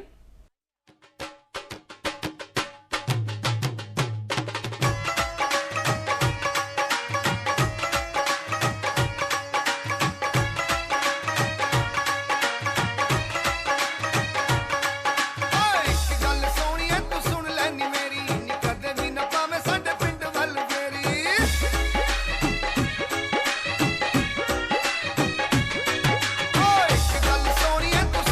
ਮੇਰੀ, ਕਦੇ ਵੀ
ਤੁਸੀਂ ਦੇਖ ਰਹੇ ਹੋ ਪ੍ਰੋਗਰਾਮ ਗੱਲਾਂ ਤੇ ਗੀਤ। ਸਾਡੇ ਨਾਲ ਨੇ ਡਾਕਟਰ ਜੁਝਾਰ ਸਿੰਘ ਜੋ ਕਿ ਅਸਿਸਟੈਂਟ ਪ੍ਰੋਫੈਸਰ ਨੇ ਐਗਰੀਕਲਚਰ ਡਿਪਾਰਟਮੈਂਟ ਦੇ ਵਿੱਚ, ਔਰ ਅਸੀਂ ਅੱਜ ਕੱਲ੍ਹ ਬਾਤ ਕਰ ਰਹੇ ਹਾਂ ਕਿ ਖੇਤੀਬਾੜੀ ਦੀ ਰਹਿੰਦ ਖੂੰਹਦ ਤੋਂ ਕਮਾਈ ਕਿਵੇਂ ਕੀਤੀ ਜਾਏ। ਤੇ ਅੱਜ ਤੁਸੀਂ ਉਹ ਸਾਧਨ ਦੱਸੇ ਨੇ ਜਿਹੜੇ ਹਲੇ ਸਾਡੀ ਸੋਚ ਤੋਂ ਬਹੁਤ ਪਰੇ ਨੇ। ਅਸੀਂ ਗਹਿਣੇ ਬਣੇ ਦੇਖੇ ਖੇਤੀ ਦੇ ਵੇਸਟ ਦੇ ਨਾਲ, ਕਿਹੜੀਆਂ ਫਸਲਾਂ ਤੋਂ ਆਪਾਂ ਘਰੇ ਵੀ ਕੁਝ ਬਣਾ ਸਕਦੇ ਹਾਂ ਤਾਂ ਜੋ ਸਾਨੂੰ ਬਾਜ਼ਾਰ ਨਾ ਜਾਣਾ ਪਵੇ ਤੇ ਪੰਜਾਬ 'ਚ ਹੀ ਸਰ ਜਾਵੇ। ਸੋ ਦੇਖੀਏ ਕਿ ਜਿਹੜੀ ਖੇਤੀਬਾੜੀ ਦੀ ਰਹਿੰਦ ਖੂੰਹਦ ਹੈ ਉਹਦੇ ਵਿੱਚ ਅਸੀਂ ਬੇਸਿਕਲੀ ਗੱਲ ਕਰੀਏ ਤਾਂ ਕਈ ਤਰ੍ਹਾਂ ਦੇ ਵੀਡ ਨੇ, ਨਦੀਨ ਨੇ ਜਿਨ੍ਹਾਂ ਨੂੰ ਅਸੀਂ ਖਤਮ ਕਰਨਾ ਚਾਹੁੰਦੇ ਹਾਂ। ਇੱਕ ਛੋਟਾ ਜਿਹਾ ਪੱਖ ਮੈਂ ਹੋਰ ਲਵਾਂਗਾ ਮੈਡੀਸਨਲ ਪਲਾਂਟਸ ਪੱਖੋਂ। ਅਸੀਂ ਦੇਖਦੇ ਹਾਂ ਕਿ ਜਿਵੇਂ ਅਸ਼ਵਗੰਧਾ ਦਾ ਪੌਦਾ ਹੈ ਔਰ ਅੱਜ ਕਈ ਤਰ੍ਹਾਂ ਦੀਆਂ ਦਵਾਈਆਂ ਦੇ ਵਿੱਚ ਤੁਸੀਂ ਅਸ਼ਵਗੰਧਾ ਨੂੰ ਦੇਖਦੇ ਹੋ। ਬਿਲਕੁਲ, ਚਾਹੇ ਚਮਨਪ੍ਰਾਸ਼ ਖਾਂਦੇ ਉਹਦੇ ਵਿੱਚ ਵੀ ਅਸ਼ਵਗੰਧਾ ਹੈ ਜੀ। ਹਾਈਪਰਟੈਂਸ਼ਨ ਹੈ ਲੋਕਾਂ ਨੂੰ ਤਾਂ ਵੀ ਉਹਨੂੰ ਰਿਡਿਊਸ ਕਰਨ ਲਈ ਉਹ ਅਸ਼ਵਗੰਧਾ ਯੂਜ਼ ਕਰਦੇ ਜੀ। ਸੋ ਜਿਹੜਾ ਅਸ਼ਵਗੰਧਾ ਹੈ ਉਹ ਸਾਡੇ ਪੰਜਾਬ ਦੇ ਵਿੱਚ ਵਾਈਲਡ ਹੈ, ਜੰਗਲੀ ਹੈ, ਔਰ ਅਸੀਂ ਪੱਟ ਕੇ ਸਿੱਟ ਰਹੇ ਹਾਂ। ਸੋ ਉਹਨਾਂ ਨੂੰ ਸੰਭਾਲਣ ਦੀ ਵੀ ਲੋੜ ਹੈ। ਸੋ ਅਸੀਂ ਕੋਸ਼ਿਸ਼ ਕੀਤੀ ਹੈ ਕਿ ਇਹਨਾਂ ਪਲਾਂਟਸ ਨੂੰ ਵੀ ਬਚਾਇਆ ਜਾ ਸਕੇ ਜੀ। ਇਸ ਤੋਂ ਬਿਨਾਂ ਕਾਫੀ ਤਰ੍ਹਾਂ ਦੇ ਇਸ ਤਰ੍ਹਾਂ ਦੇ ਪੌਦੇ ਨੇ ਜਿਨ੍ਹਾਂ ਦੀ ਮੈਡੀਸਨਲ ਵੈਲਿਊ ਹੈ ਜੀ। ਜਿਵੇਂ ਅਸੀਂ ਗੱਲ ਕਰ ਲਈਏ ਤਾਂ ਇੱਕ ਪੌਦਾ ਆਮ ਸਾਡੇ ਘਰਾਂ ਦੇ ਵਿੱਚ ਜਿਹਦੇ ਲਾਲ ਰੰਗ ਦੇ ਪੱਤੇ ਨੇ, ਜ਼ਮੀਨ ਦੇ ਵਿੱਚ ਉੱਗਿਆ ਹੁੰਦਾ ਹੈ, ਜਿਹਨੂੰ ਅਸੀਂ ਹਜ਼ਾਰਦਾਨੀ ਕਹਿੰਦੇ ਹਾਂ। ਹੁਣ ਤੁਸੀਂ ਦੇਖੋਗੇ ਜਿਸ ਤਰ੍ਹਾਂ ਬਰਸਾਤਾਂ ਸ਼ੁਰੂ ਹੋਣਗੀਆਂ ਪੀਲੀਆ ਬਹੁਤ ਫੈਲੇਗਾ, ਔਰ ਉਹਦੀਆਂ ਜਿਹੜੀਆਂ ਅੰਗਰੇਜ਼ੀ ਦਵਾਈਆਂ ਨੇ ਉਹ ਅਸੀਂ ਖਾ ਕੇ ਅੱਕ ਜਾਂਦੇ ਹਾਂ, ਪਰ ਪੀਲੀਆ ਠੀਕ ਨਹੀਂ ਹੁੰਦਾ। ਬਟ ਉਹ 3 ਦਿਨਾਂ ਦੇ ਵਿੱਚ ਜਿਹੜਾ ਪੀਲੀਆ ਹੈ ਉਹ ਠੀਕ ਕਰ ਦਿੰਦਾ। ਸੋ ਦੈਟ ਮੀਨਸ ਕਿ ਐਗਰੀਕਲਚਰ ਦੀ ਰਹਿੰਦ ਖੂੰਹਦ ਜਿਹਨੂੰ ਅਸੀਂ ਰਹਿੰਦ ਖੂੰਹਦ ਮੰਨਦੇ ਹਾਂ ਉਹ ਰਹਿੰਦ ਖੂੰਹਦ ਹੈ ਨਹੀਂ। ਉਹ ਸਾਡੇ ਮੈਡੀਸਨਲ ਵੈਲਿਊ ਵੀ ਦੇ ਰਹੀ ਹੈ, ਉਹ ਸਾਨੂੰ ਕਰਾਫਟ ਵੀ ਬਣਾ ਕੇ ਦੇ ਰਹੀ ਹੈ, ਉਹ ਸਾਡੇ ਕਈ ਤਰ੍ਹਾਂ ਦੇ ਬਿਜ਼ਨਸ ਵੀ ਸਟਾਰਟ ਕਰ ਰਹੀ ਹੈ ਜੀ। ਮੈਂ ਉਹ ਗੱਲ ਕਰ ਰਹੀ ਸੀ ਕਿ ਜੁਐਲਰੀ ਕਿਹੜੀ ਚੀਜ਼ਾਂ ਤੋਂ ਆਪਾਂ ਘਰੇ ਬਣਾ ਸਕਦੇ। ਜਿੱਥੇ ਤੱਕ ਜੁਐਲਰੀ ਦੀ ਗੱਲ ਹੈ ਕਿ ਅਸੀਂ ਦੇਖੀਏ ਤਾਂ ਇੱਕ ਜਿਹੜਾ ਫਲਾਰ ਹੈ ਉਹ ਬਹੁਤ ਜ਼ਿਆਦਾ ਸੜਕਾਂ ਦੇ ਨਾਲ ਲੱਗਿਆ ਹੋਇਆ ਲੈਜਿਸਟ੍ਰੋਮੀਆ ਦਰਖਤ ਹੈ, ਉਹਦੇ ਫਲ ਕਾਫੀ ਗਿਰਦੇ ਨੇ ਜੀ। ਸੋ ਅਸੀਂ ਉਹਨੂੰ ਕਲੈਕਟ ਕੀਤਾ। ਉਸ ਤੋਂ ਬਾਅਦ ਇੱਕ ਅੱਜ ਕੱਲ ਫਲਾਰ ਦੇਖੋਗੇ ਕੁੱਕੜ ਕਲਗੀ ਕਹਿੰਦੇ ਨੇ। ਹਾਂਜੀ, ਮੈਨੂੰ ਪਤਾ ਹੈ। ਉਹਦੇ ਨਾਲ ਦਾ ਫੁੱਲ ਜਿਹੜਾ ਸਾਡੇ ਖੇਤਾਂ 'ਚ ਆਮ ਉੱਗਦਾ ਹੈ, ਵਾਈਲਡ ਹੈ। ਹਾਂਜੀ, ਸੋ ਉਹਨੂੰ ਲੈ ਕੇ ਦੋਨਾਂ ਨੂੰ ਕੰਬਾਈਨ ਕਰਕੇ ਡਿਫਰੈਂਟ ਤਰ੍ਹਾਂ ਦੇ ਈਅਰਿੰਗਸ ਬਣ ਸਕਦੇ ਨੇ। ਉਹਦੇ ਨਾਲ ਤੁਸੀਂ ਲੌਕਟ ਬਣਾ ਸਕਦੇ ਹੋ। ਇਸੇ ਤਰ੍ਹਾਂ ਰੇਜ਼ਿਨ ਜਿਹੜਾ ਤੁਸੀਂ ਦੇਖਿਆ ਇਹਦੇ ਨਾਲ ਲੌਕਟਸ ਬਣ ਸਕਦੇ ਨੇ। ਇਹਦੇ ਵਿੱਚ ਤੁਸੀਂ ਡੇਜ਼ੀ ਵਰਤ ਸਕਦੇ ਹੋ, ਪੈਨਜ਼ੀ ਵਰਤ ਸਕਦੇ ਹੋ, ਜਾਂ ਡਿਫਰੈਂਟ ਜਿਹੜੇ ਸਾਡੇ ਕਰਾਫਟ ਨੇ ਉਹਨਾਂ ਦੇ ਵਿੱਚ ਛੋਟੇ ਬਰੀਕ ਜਦੋਂ ਤੁਸੀਂ ਫਲਾਵਰ ਬਣਾਉਣੇ ਆ ਤਾਂ ਬਾਜਰੇ ਦੇ ਸਿੱਟੇ ਦੇ ਜਿਹੜਾ ਵੇਸਟ ਹੈ ਯਾਨੀ ਕਿ ਵਿੱਚੋਂ ਛੋਟੇ ਦਾਣੇ ਹੈ ਉਹਨਾਂ ਨੂੰ ਵੀ ਯੂਜ਼ ਕਰ ਸਕਦੇ ਹੋ। ਬਹੁਤ ਕੋ ਮੈਨੂੰ ਨਾ ਡਾਕਟਰ ਸਾਹਿਬ ਯਾਦ ਆ ਰਿਹਾ ਕਿ ਡਕੋਣੀਆਂ ਨਹੀਂ ਹੁੰਦੀਆਂ ਨਿੰਮ ਦੀਆਂ ਡਿੱਗਦੀਆਂ, ਉਹ ਵੀ ਕਿੰਨੀਆਂ ਗੋਲ ਹੁੰਦੀਆਂ, ਉਹਦੇ ਵਿੱਚ ਧਾਗਾ ਲੰਘਾ ਦਿਓ ਤੇ ਮਾਲਾ ਬਣ ਜਾਏਗੀ। ਸੋ ਮੈਂ ਕਹਿੰਦਾ ਹੁੰਦਾ ਮੇਰੇ ਨਾਲ ਜਿਹੜੇ ਵਰਕਰ ਕੰਮ ਕਰਦੇ ਨੇ ਜੀ, ਮੈਨੂੰ ਕਹਿੰਦਾ ਤੁਹਾਡੀ ਹਾਲਤ ਇਹ ਹੋ ਜਾਏਗੀ ਜਦੋਂ ਤੁਸੀਂ ਰਸਤੇ 'ਚ ਜਾਓਗੇ ਜੀ, ਕੋਈ ਚੀਜ਼ ਦੇਖੋਗੇ ਤੁਹਾਨੂੰ ਲੱਗੇਗਾ ਇਸ ਦਾ ਆ ਬਣ ਸਕਦਾ। ਮੈਨੂੰ ਲੱਗਣ ਲੱਗ ਗਿਆ ਜੀ। ਇੱਕ ਆਪਾਂ ਹੋਰ ਫੋਟੋਗ੍ਰਾਫ ਦੇਖਾਂਗੇ ਸਕਰੀਨ ਦੇ ਉੱਤੇ ਔਰ ਇਸ ਦੇ ਬਾਰੇ ਪੁੱਛਦੇ ਹਾਂ ਡਾਕਟਰ ਸਾਹਿਬ ਤੋਂ। ਸੋ ਇਹ ਜਿਹੜੀ ਤੁਸੀਂ ਫੋਟੋ ਦੇਖ ਰਹੇ ਹੋ ਜੀ, ਇਹ ਆਮ ਸਾਡੇ ਘਰਾਂ ਦੇ ਵਿੱਚ ਇੱਕ ਦਰਖਤ ਹੁੰਦਾ ਹੈ ਜਾਂ ਪਿੰਡਾਂ ਦੇ ਵਿੱਚ ਹੁੰਦਾ ਹੈ। ਇਹ ਬੋੜ ਹੈ। ਸੋ ਬੋੜ ਦੀ ਜਿਹੜੀ ਜੜ ਹੈ ਉਹਨੂੰ ਉਤਾਰ ਕੇ ਉਸ ਤੋਂ ਬਾਅਦ ਉਹਨੂੰ ਗਿੱਲਾ ਕਰਕੇ ਉਹਦਾ ਛਿੱਲਕ ਉਤਾਰ ਲਿਆ ਗਿਆ। ਉਹ ਜਿਹੜੀ ਬਚੀ ਹੈ ਉਹਨੂੰ ਫਿਰ ਸੁਕਾ ਕੇ ਉਹਦੇ ਉੱਤੇ ਕਲਰ ਕਰਕੇ ਇਹ ਜਿਹੜੀ ਪੇਂਟਿੰਗ ਹੈ ਇਹ ਬਣਾਈ ਗਈ ਹੈ। ਵਾਹ। ਸੋ ਬੋੜ ਦੀ ਜੜ ਜਿਹੜੀ ਆਮ ਵੇਸਟ ਹੁੰਦੀ ਹੈ ਉਹਦੇ ਤੋਂ ਇੱਕ ਜਿਹੜੀ ਪੇਂਟਿੰਗ ਹੈ ਉਹ ਬਣੀ ਹੋਈ ਹੈ। ਇੱਕ ਕਾਸਮੈਟਿਕਸ ਵੀ ਤੁਸੀਂ ਬਣਾਉਂਦੇ ਹੋ, ਮੇਕਅਪ ਦਾ, ਸ਼ਿੰਗਾਰ ਦਾ ਸਮਾਨ ਵੀ ਵੇਸਟ ਤੋਂ, ਇਦਾਂ ਵੀ ਹੈ ਕੁਝ? ਅਸੀਂ ਉਹਦੇ ਵਿੱਚੋਂ ਕੁਝ ਇਸ ਤਰ੍ਹਾਂ ਦੇ ਪ੍ਰੋਡਕਟ ਤਿਆਰ ਕਰ ਰਹੇ ਹਾਂ। ਅੱਛਾ ਜੀ। ਪਰ ਹਜੇ ਉਹਦੇ ਟੈਸਟਿੰਗ ਜਿਹੜੀ ਆ ਉਹ ਬਾਕੀ ਹੈ। ਓਕੇ। ਜਿਵੇਂ ਅਸੀਂ ਗੱਲ ਕਰ ਲਈਏ ਕਿ ਜਿਹੜੇ ਸ਼ਹਿਦ ਦੀਆਂ ਮੱਖੀਆਂ ਦਾ ਵੇਸਟ ਹੈ, ਜਿਵੇਂ ਅਸੀਂ ਗੱਲ ਕਰਦੇ ਹਾਂ ਉਹਨਾਂ ਦੇ ਜਿਹੜਾ ਛੱਤਾ ਹੈ ਜੀ ਉਹਦੇ ਵਿੱਚ ਮੋਮ ਹੈ ਉਹ ਵੇਸਟ ਹੈ ਜੀ। ਉਹ ਜਦੋਂ ਮੱਖੀਆਂ ਚਲੇ ਜਾਂਦੀਆਂ ਮੋਮ ਵੇਸਟ ਰਹਿ ਜਾਂਦਾ ਜੀ। ਸੋ ਉਹਨੂੰ ਯੂਜ਼ ਕਰਕੇ ਅਸੀਂ ਕਰੀਮਸ ਤਿਆਰ ਕਰ ਰਹੇ ਹਾਂ ਜਿਹੜੀਆਂ ਐਂਟੀ ਕ੍ਰੈਕਿੰਗ ਹੈ। ਪੈਰਾਂ ਦੇ ਵਿੱਚ ਜਦੋਂ ਫਟ ਜਾਂਦੀਆਂ ਨੇ ਤੁਸੀਂ ਉਹਦੇ ਤੇ ਉਹ ਕਰੀਮ ਲਗਾਓਗੇ ਤਾਂ ਉਹ ਵੱਧ ਤੋਂ ਵੱਧ ਹਫਤੇ ਦੇ ਵਿੱਚ ਤੁਹਾਡੇ ਜਿਹੜੀਆਂ ਅੱਡੀਆਂ ਫਟੀਆਂ ਹੋਈਆਂ ਨੇ ਉਹ ਠੀਕ ਕਰ ਦਿੰਦੀ ਹੈ। ਹਾਲੇ ਉਹ ਟੈਸਟਿੰਗ ਚੱਲ ਰਹੀ ਹੈ। ਟੈਸਟਿੰਗ ਚੱਲ ਰਹੀ ਹੈ, ਬਸ ਉਡੀਕ ਰਹੇਗੀ ਮੈਨੂੰ। ਮਤਲਬ ਉਹਦੇ ਨਾਲ ਠੀਕ ਹੋ ਰਹੇ ਨੇ, ਪਰ ਕਈ ਟੈਸਟ ਜਿਹੜੇ ਸਾਨੂੰ ਜ਼ਰੂਰੀ ਹੁੰਦੇ ਨੇ ਉਹ ਅਸੀਂ ਉਹਦੇ ਕਰਵਾ ਰਹੇ ਹਾਂ। ਇੱਕ ਕਹਿੰਦੇ ਕਿ ਮੈਂ ਪੜ੍ਹ ਰਹੀ ਸੀ ਕਿਤੇ ਬਨਾਨਾ ਜੀ ਕੇਲਿਆਂ ਤੋਂ ਕੁਸ਼ਨ ਬਣ ਰਹੇ ਆ। ਸਾਡੇ ਤਾਂ ਸੋਚ ਤੋਂ ਵੀ ਪਰੇ ਦੀ ਗੱਲ ਸੀ ਸਾਇੰਸ ਜਿੱਥੇ ਪਹੁੰਚ ਜਾਂਦੀ ਆ। ਕੱਪੜਾ ਕਿੱਦਾਂ ਬਣ ਸਕਦਾ ਕੇਲੇ ਤੋਂ? ਸੋ ਤੁਸੀਂ ਬੜੀ ਵਧੀਆ ਗੱਲ ਕੀਤੀ। ਜਦੋਂ ਤੁਸੀਂ ਸਾਊਥ 'ਚ ਜਾਂਦੇ ਹੋ ਜ਼ਿਆਦਾਤਰ ਜੀ ਕੇਲਾ ਤੁਹਾਨੂੰ ਉੱਧਰ ਜ਼ਿਆਦਾ ਮਿਲਦਾ ਜੀ। ਸੋ ਜਿਹੜੇ ਬਨਾਨਾ ਸਿਲਕ ਹੈ ਉਹ ਉਧਰ ਬਣ ਰਹੀ ਹੈ ਔਰ ਫਿਲੀਪਾਈਨਸ ਵੱਲੋਂ ਇਹ ਪਹਿਲਾਂ ਸ਼ੁਰੂ ਕੀਤੀ ਗਈ ਸੀ, ਪਰ ਇੰਡੀਆ 'ਚ ਹੁਣ ਕਾਫੀ ਮਕਬੂਲ ਹੋ ਚੁੱਕੀ ਹੈ ਜੀ। ਅਸੀਂ ਦੇਖਦੇ ਹਾਂ ਕਿ ਉਧਰ ਜ਼ਿਆਦਾਤਰ ਜਿਹੜੀਆਂ ਲੇਡੀਜ਼ ਸਿਲਕ ਦੀਆਂ ਸਾੜੀਆਂ ਪਾ ਰਹੀਆਂ ਨੇ ਉਹ ਬਨਾਨਾ ਸਿਲਕ ਹੈ। ਔਰ ਮੇਰੇ ਲਈ ਹੈਰਾਨੀ ਵਾਲੀ ਗੱਲ ਇਹ ਸੀ ਕਿ ਮੈਂ ਸਾਊਥ 'ਚ ਉਹ ਬਨਾਨਾ ਸਿਲਕ ਤਾਂ ਦੇਖੀ ਜੀ, ਪਰ ਹਿਮਾਚਲ ਤੇ ਉੱਤਰਾਖੰਡ ਦੇ ਵਿੱਚ ਕਈ ਤਰ੍ਹਾਂ ਦੇ ਇਦਾਂ ਦੇ ਨਦੀਨ ਨੇ ਜਿਨ੍ਹਾਂ ਤੋਂ ਅਸੀਂ ਬਚਣ ਦੀ ਕੋਸ਼ਿਸ਼ ਕਰਦੇ ਹਾਂ। ਜਿਵੇਂ ਅਸੀਂ ਗੱਲ ਕਰੀਏ ਤਾਂ ਇੱਕ ਨਦੀਨ ਆਂਦਾ ਹੈ ਜਿਹਨੂੰ ਬਿੱਛੂ ਬੁੱਟੀ ਕਿਹਾ ਜਾਂਦਾ ਹੈ ਜੀ, ਔਰ ਅਸੀਂ ਹਿਮਾਚਲ 'ਚ ਜਾਈਏ ਤਾਂ ਕੀ ਹੁੰਦਾ ਕਿ ਸਾਡੇ ਸਰੀਰ ਨਾਲ ਮਾੜਾ ਜਿਹਾ ਲੱਗ ਗਿਆ ਤਾਂ ਉੱਥੇ ਜਲਨ ਹੋਣੀ ਸ਼ੁਰੂ ਹੋ ਜਾਂਦੀ ਹੈ ਜੀ। ਇੱਥੇ ਇੱਕ ਛੋਟਾ ਜਿਹਾ ਇਲਾਜ ਵੀ ਦੱਸਦਾ ਕਿ ਉਹਦੇ ਨਾਲ ਹੀ ਇੱਕ ਪੱਤਾ ਹੁੰਦਾ, ਉਹਨੂੰ ਅਸੀਂ ਜੰਗਲੀ ਪਾਲਕ ਕਹਿੰਦੇ ਆ, ਉਹ ਪੱਤਾ ਲਾ ਲਈਏ ਤਾਂ ਉਹ ਠੀਕ ਹੋ ਜਾਂਦਾ। ਹੁਣ ਇਹ ਇੰਨੀ ਵੱਡੀ ਸਕਿਨ ਲਈ ਪ੍ਰੋਬਲਮ ਹੈ ਤੇ ਮੈਂ ਉਦੋਂ ਹੈਰਾਨ ਰਹਿ ਗਿਆ ਕਿ ਉਹਨੂੰ ਪਾਣੀ ਵਿੱਚ ਗਲਾ ਕੇ ਉਹਦੇ ਰੇਸ਼ੇ ਇਕੱਠੇ ਕਰਕੇ ਉਹਦੇ ਤੋਂ ਵੀ ਕੱਪੜੇ ਬਣ ਰਹੇ ਨੇ। ਜਿਹੜਾ ਨੁਕਸਾਨ ਕਰ ਰਿਹਾ ਸੀ ਉਹਨੂੰ ਇਸ ਤਰੀਕੇ ਦੇ ਨਾਲ ਵਰਤਿਆ ਗਿਆ ਕਿ ਉਹਦੇ ਹੁਣ ਕੱਪੜੇ ਬਣ ਰਹੇ ਨੇ, ਔਰ ਕੱਪੜੇ ਗਰਮੀਆਂ ਦੇ ਵਿੱਚ ਠੰਡੇ ਨੇ। ਕਿਉਂਕਿ ਕਹਿੰਦੇ ਨੇ ਕਿ ਜਿਹੜਾ ਇੱਕ ਤਰੀਕੇ ਦਾ ਫੈਸ਼ਨ ਵੇਸਟ ਆ ਉਹ ਵੀ ਬਹੁਤ ਜ਼ਿਆਦਾ ਵਾਤਾਵਰਨ ਨੂੰ ਖਰਾਬ ਕਰ ਰਿਹਾ, ਸੋ ਇਹਦੇ 'ਚ ਬਹੁਤ ਵੱਡੀ ਯੋਗਦਾਨ ਹੈ ਸਾਡੀ ਫਿਰ ਖੇਤੀਬਾੜੀ ਦੀ ਰਹਿੰਦ। ਦੇਖੋ ਮੈਂ ਇੱਕ ਗੱਲ ਕਹਾਂ ਕਿ ਜਿਹੜੇ ਕੱਪੜੇ ਦੀ ਅਸੀਂ ਵੇਸਟ ਦੀ ਗੱਲ ਕੀਤੀ ਹੈ, ਇਹਦੇ ਉੱਤੇ ਵੀ ਹੁਣ ਜਿਹੜਾ ਹੈਗਾ ਕਾਫੀ ਵੱਡੀਆਂ ਕੰਪਨੀਆਂ ਕੰਮ ਕਰਨਾ ਸ਼ੁਰੂ ਕਰ ਚੁੱਕੀਆਂ ਨੇ ਜੀ। ਉਹ ਕੀ ਕਰਦੇ ਨੇ ਕਿ ਜਿੰਨਾ ਪੁਰਾਣਾ ਕੱਪੜਾ ਵੇਸਟ ਹੈ ਉਹਨੂੰ ਕਲੈਕਟ ਕਰ ਰਹੇ ਨੇ ਜੀ, ਔਰ ਮਸ਼ੀਨਾਂ ਆ ਚੁੱਕੀਆਂ ਉੱਤੇ ਤੁਸੀਂ ਰੱਖਦੇ ਹੋ ਦੱਸ ਦਿੰਦੀ ਹੈ ਕਿੰਨੇ % ਕਾਟਨ ਹੈ ਜੀ। ਸੋ ਉਸ ਤੋਂ ਬਾਅਦ ਉਹਦੇ ਦੁਬਾਰਾ ਉਹਨੂੰ ਪਿੰਜ ਕੇ ਦੁਬਾਰਾ ਕੱਪੜੇ ਬਣ ਰਹੇ ਨੇ। ਸੋ ਵੇਸਟ ਨੂੰ ਯੂਟਿਲਾਈਜ਼ ਕਰਨ ਬਾਰੇ ਹੁਣ ਸਾਨੂੰ ਸੋਚਣਾ ਪਏਗਾ, ਕਿਉਂਕਿ ਨਹੀਂ ਤਾਂ ਕੱਪੜਾ ਵੀ ਇੰਨਾ ਕੁ ਵੇਸਟ ਸਾਡਾ ਆ ਜਾਏਗਾ ਕਿ ਉਹਦੇ ਵੀ ਵੱਡੇ ਵੱਡੇ ਪਹਾੜ ਜਿੱਦਾਂ ਸਾਡੇ ਕੂੜੇ ਕਰਕਟ ਦੇ ਬਣ ਰਹੇ ਨੇ ਉਹਦੇ ਬਣਾਉਣੇ ਪੈਣਗੇ। ਵਰਮੀ ਕੰਪੋਸਟਿੰਗ ਤਾਂ ਆਪਾਂ ਸਾਰੇ ਸ਼ੁਰੂ ਤੋਂ ਸੁਣਦੇ ਹੀ ਆਏ ਆ, ਪਰ ਮੈਂ ਚਾਹੁੰਦੀ ਆਪਾਂ ਅੱਜ ਕਰ ਰਹੇ ਆ ਇਸ ਵਾਰੀ ਉਹਦੀ ਵੀ ਥੋੜੀ ਗੱਲ ਕਰ ਲਈਏ। ਦੇਖੋ ਜਿਹੜਾ ਵਰਮੀ ਕੰਪੋਸਟ ਹੈ ਜ਼ਿਆਦਾਤਰ ਅਸੀਂ ਕਿਚਨ ਵੇਸਟ ਤੋਂ ਤਿਆਰ ਕਰ ਸਕਦੇ ਹਾਂ, ਜਾਂ ਅਸੀਂ ਕਹਿ ਲਈਏ ਕਿ ਜਿਹੜਾ ਪਸ਼ੂਆਂ ਦਾ ਰਹਿੰਦ ਖੂੰਹਦ ਹੈ ਉਹਨੂੰ ਤਿਆਰ ਕਰਦੇ ਹਾਂ। ਜ਼ਿਆਦਾਤਰ ਇਹਨੂੰ ਛਾਂ ਦੇ ਵਿੱਚ ਅਸੀਂ ਤਿਆਰ ਕਰਦੇ ਹਾਂ, ਔਰ ਜਿਹੜਾ ਇਹਨੂੰ ਗਲਾ ਕੇ ਖਾਦ ਬਣਦੀ ਹੈ ਉਹ ਅੱਜ ਤੁਸੀਂ ਦੇਖਦੇ ਹੋ ਕਿ ਐਗਰੀਕਲਚਰ ਦੇ ਵਿੱਚ ਵਰਤਿਆ ਜਾ ਰਿਹਾ ਹੈ। ਔਰ ਇਹਦੇ ਵਿੱਚ ਆਮ ਜਿਹੜਾ ਗੋਹਾ ਗਲਿਆ ਹੋਇਆ ਅਸੀਂ ਪਾਉਂਦੇ ਹਾਂ ਉਹਦੇ ਨਾਲੋਂ ਨਾਈਟ੍ਰੋਜਨ ਜ਼ਿਆਦਾ ਹੁੰਦੀ ਹੈ। ਸੋ ਇੱਕ ਬੜਾ ਵਧੀਆ ਸਬਸਟੀਚਿਊਟ ਹੈ ਫਰਟੀਲਾਈਜ਼ਰ ਨੂੰ ਰਿਡਿਊਸ ਕਰਨ ਦਾ। ਇੱਥੇ ਇੱਕ ਗੱਲ ਹੋਰ ਐਡ ਕਰਾਂਗਾ ਕਿ ਹੈਦਰਾਬਾਦ ਜਦੋਂ ਗਿਆ ਉੱਥੇ ਇੱਕ ਨਵੀਂ ਚੀਜ਼ ਹੋਰ ਦੇਖੀ ਮੈਂ ਜੀ, ਔਰ ਜਿਹੜੀ ਉਹ ਆਪਣੇ ਨਾਰਥ ਇੰਡੀਆ 'ਚ ਮੈਂ ਨਹੀਂ ਦੇਖੀ ਜੀ। ਉਹ ਕੀ ਸੀ ਕਿ ਪੋਰਟੇਬਲ ਬਾਇਓਗੈਸ ਪਲਾਂਟ। ਮਤਲਬ ਉਹ ਪੋਰਟੇਬਲ ਨੇ, ਤੁਸੀਂ ਚੱਕ ਕੇ ਕਿਤੇ ਵੀ ਰੱਖ ਸਕਦੇ ਹੋ, ਔਰ ਉਹਦੇ ਵਿੱਚ ਰੂਟੀਨ ਦੇ ਵਿੱਚ ਤੁਸੀਂ ਕਿਚਨ ਵੇਸਟ ਪਾਉਂਦੇ ਹੋ ਜੀ, ਔਰ ਉਹ 4 ਜਣਿਆਂ ਜੋਗੀ ਗੈਸ ਪ੍ਰੋਡਿਊਸ ਕਰਦਾ ਹੈ ਰੋਟੀ ਬਣਾਉਣ ਲਈ। ਵਾਹ।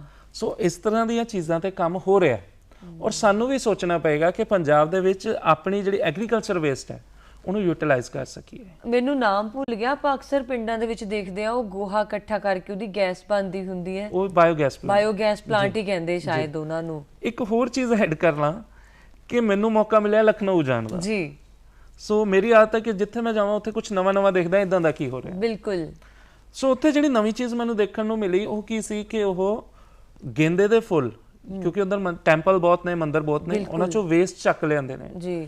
ਸੋ ਜਿਹੜਾ ਗੇਂਦਾ ਹੈ ਉਹਨੂੰ ਕੈਮੀਕਲਸ ਨਾਲ ਰਿਐਕਟ ਕਰਾ ਕੇ ਉਹਦਾਂ ਤੇ ਕਲਰਸ ਬਣਾ ਰਹੇ ਨੇ। ਹਾਂਜੀ, ਇਹ ਮੈਂ ਦੇਖਿਆ ਸੀ ਜੀ। ਸੋ ਜਿਹੜਾ ਪੀਲਾ ਕਲਰ ਹੈ ਉਹਦੇ ਤੋਂ ਨੀਲਾ ਵੀ ਬਣ ਜਾਏਗਾ, ਪੀਲੇ ਕਲਰ ਤੋਂ ਲਾਲ ਵੀ ਬਣ ਜਾਏਗਾ। ਸੋ ਹੈ ਕੀ ਸੀ, ਉਹ ਵੇਸਟ ਨੂੰ ਯੂਟਿਲਾਈਜ਼ ਕਰਕੇ ਸਾਡੀ ਨੈਚੁਰਲ ਡਾਈਜ਼ ਦੇ ਵਿੱਚ ਕਨਵਰਟ ਕਰ ਰਹੇ ਨੇ। ਨੋ ਡਾਊਟ ਕੈਮੀਕਲ ਪੈ ਰਿਹਾ, ਪਰ ਇੱਕ ਪਾਸੇ ਟੋਟਲ ਕੈਮੀਕਲ ਹੈ, ਇੱਕ ਪਾਸੇ ਰਿਡਿਊਸਡ ਕੈਮੀਕਲ। ਬਿਲਕੁਲ। ਮੈਂ ਨਾ ਅਸੀਂ ਅਕਸਰ ਸੋਚਦੇ ਆ ਕਿ ਜਲਦੀ ਮਿਲ ਜਾਏ ਬਸ।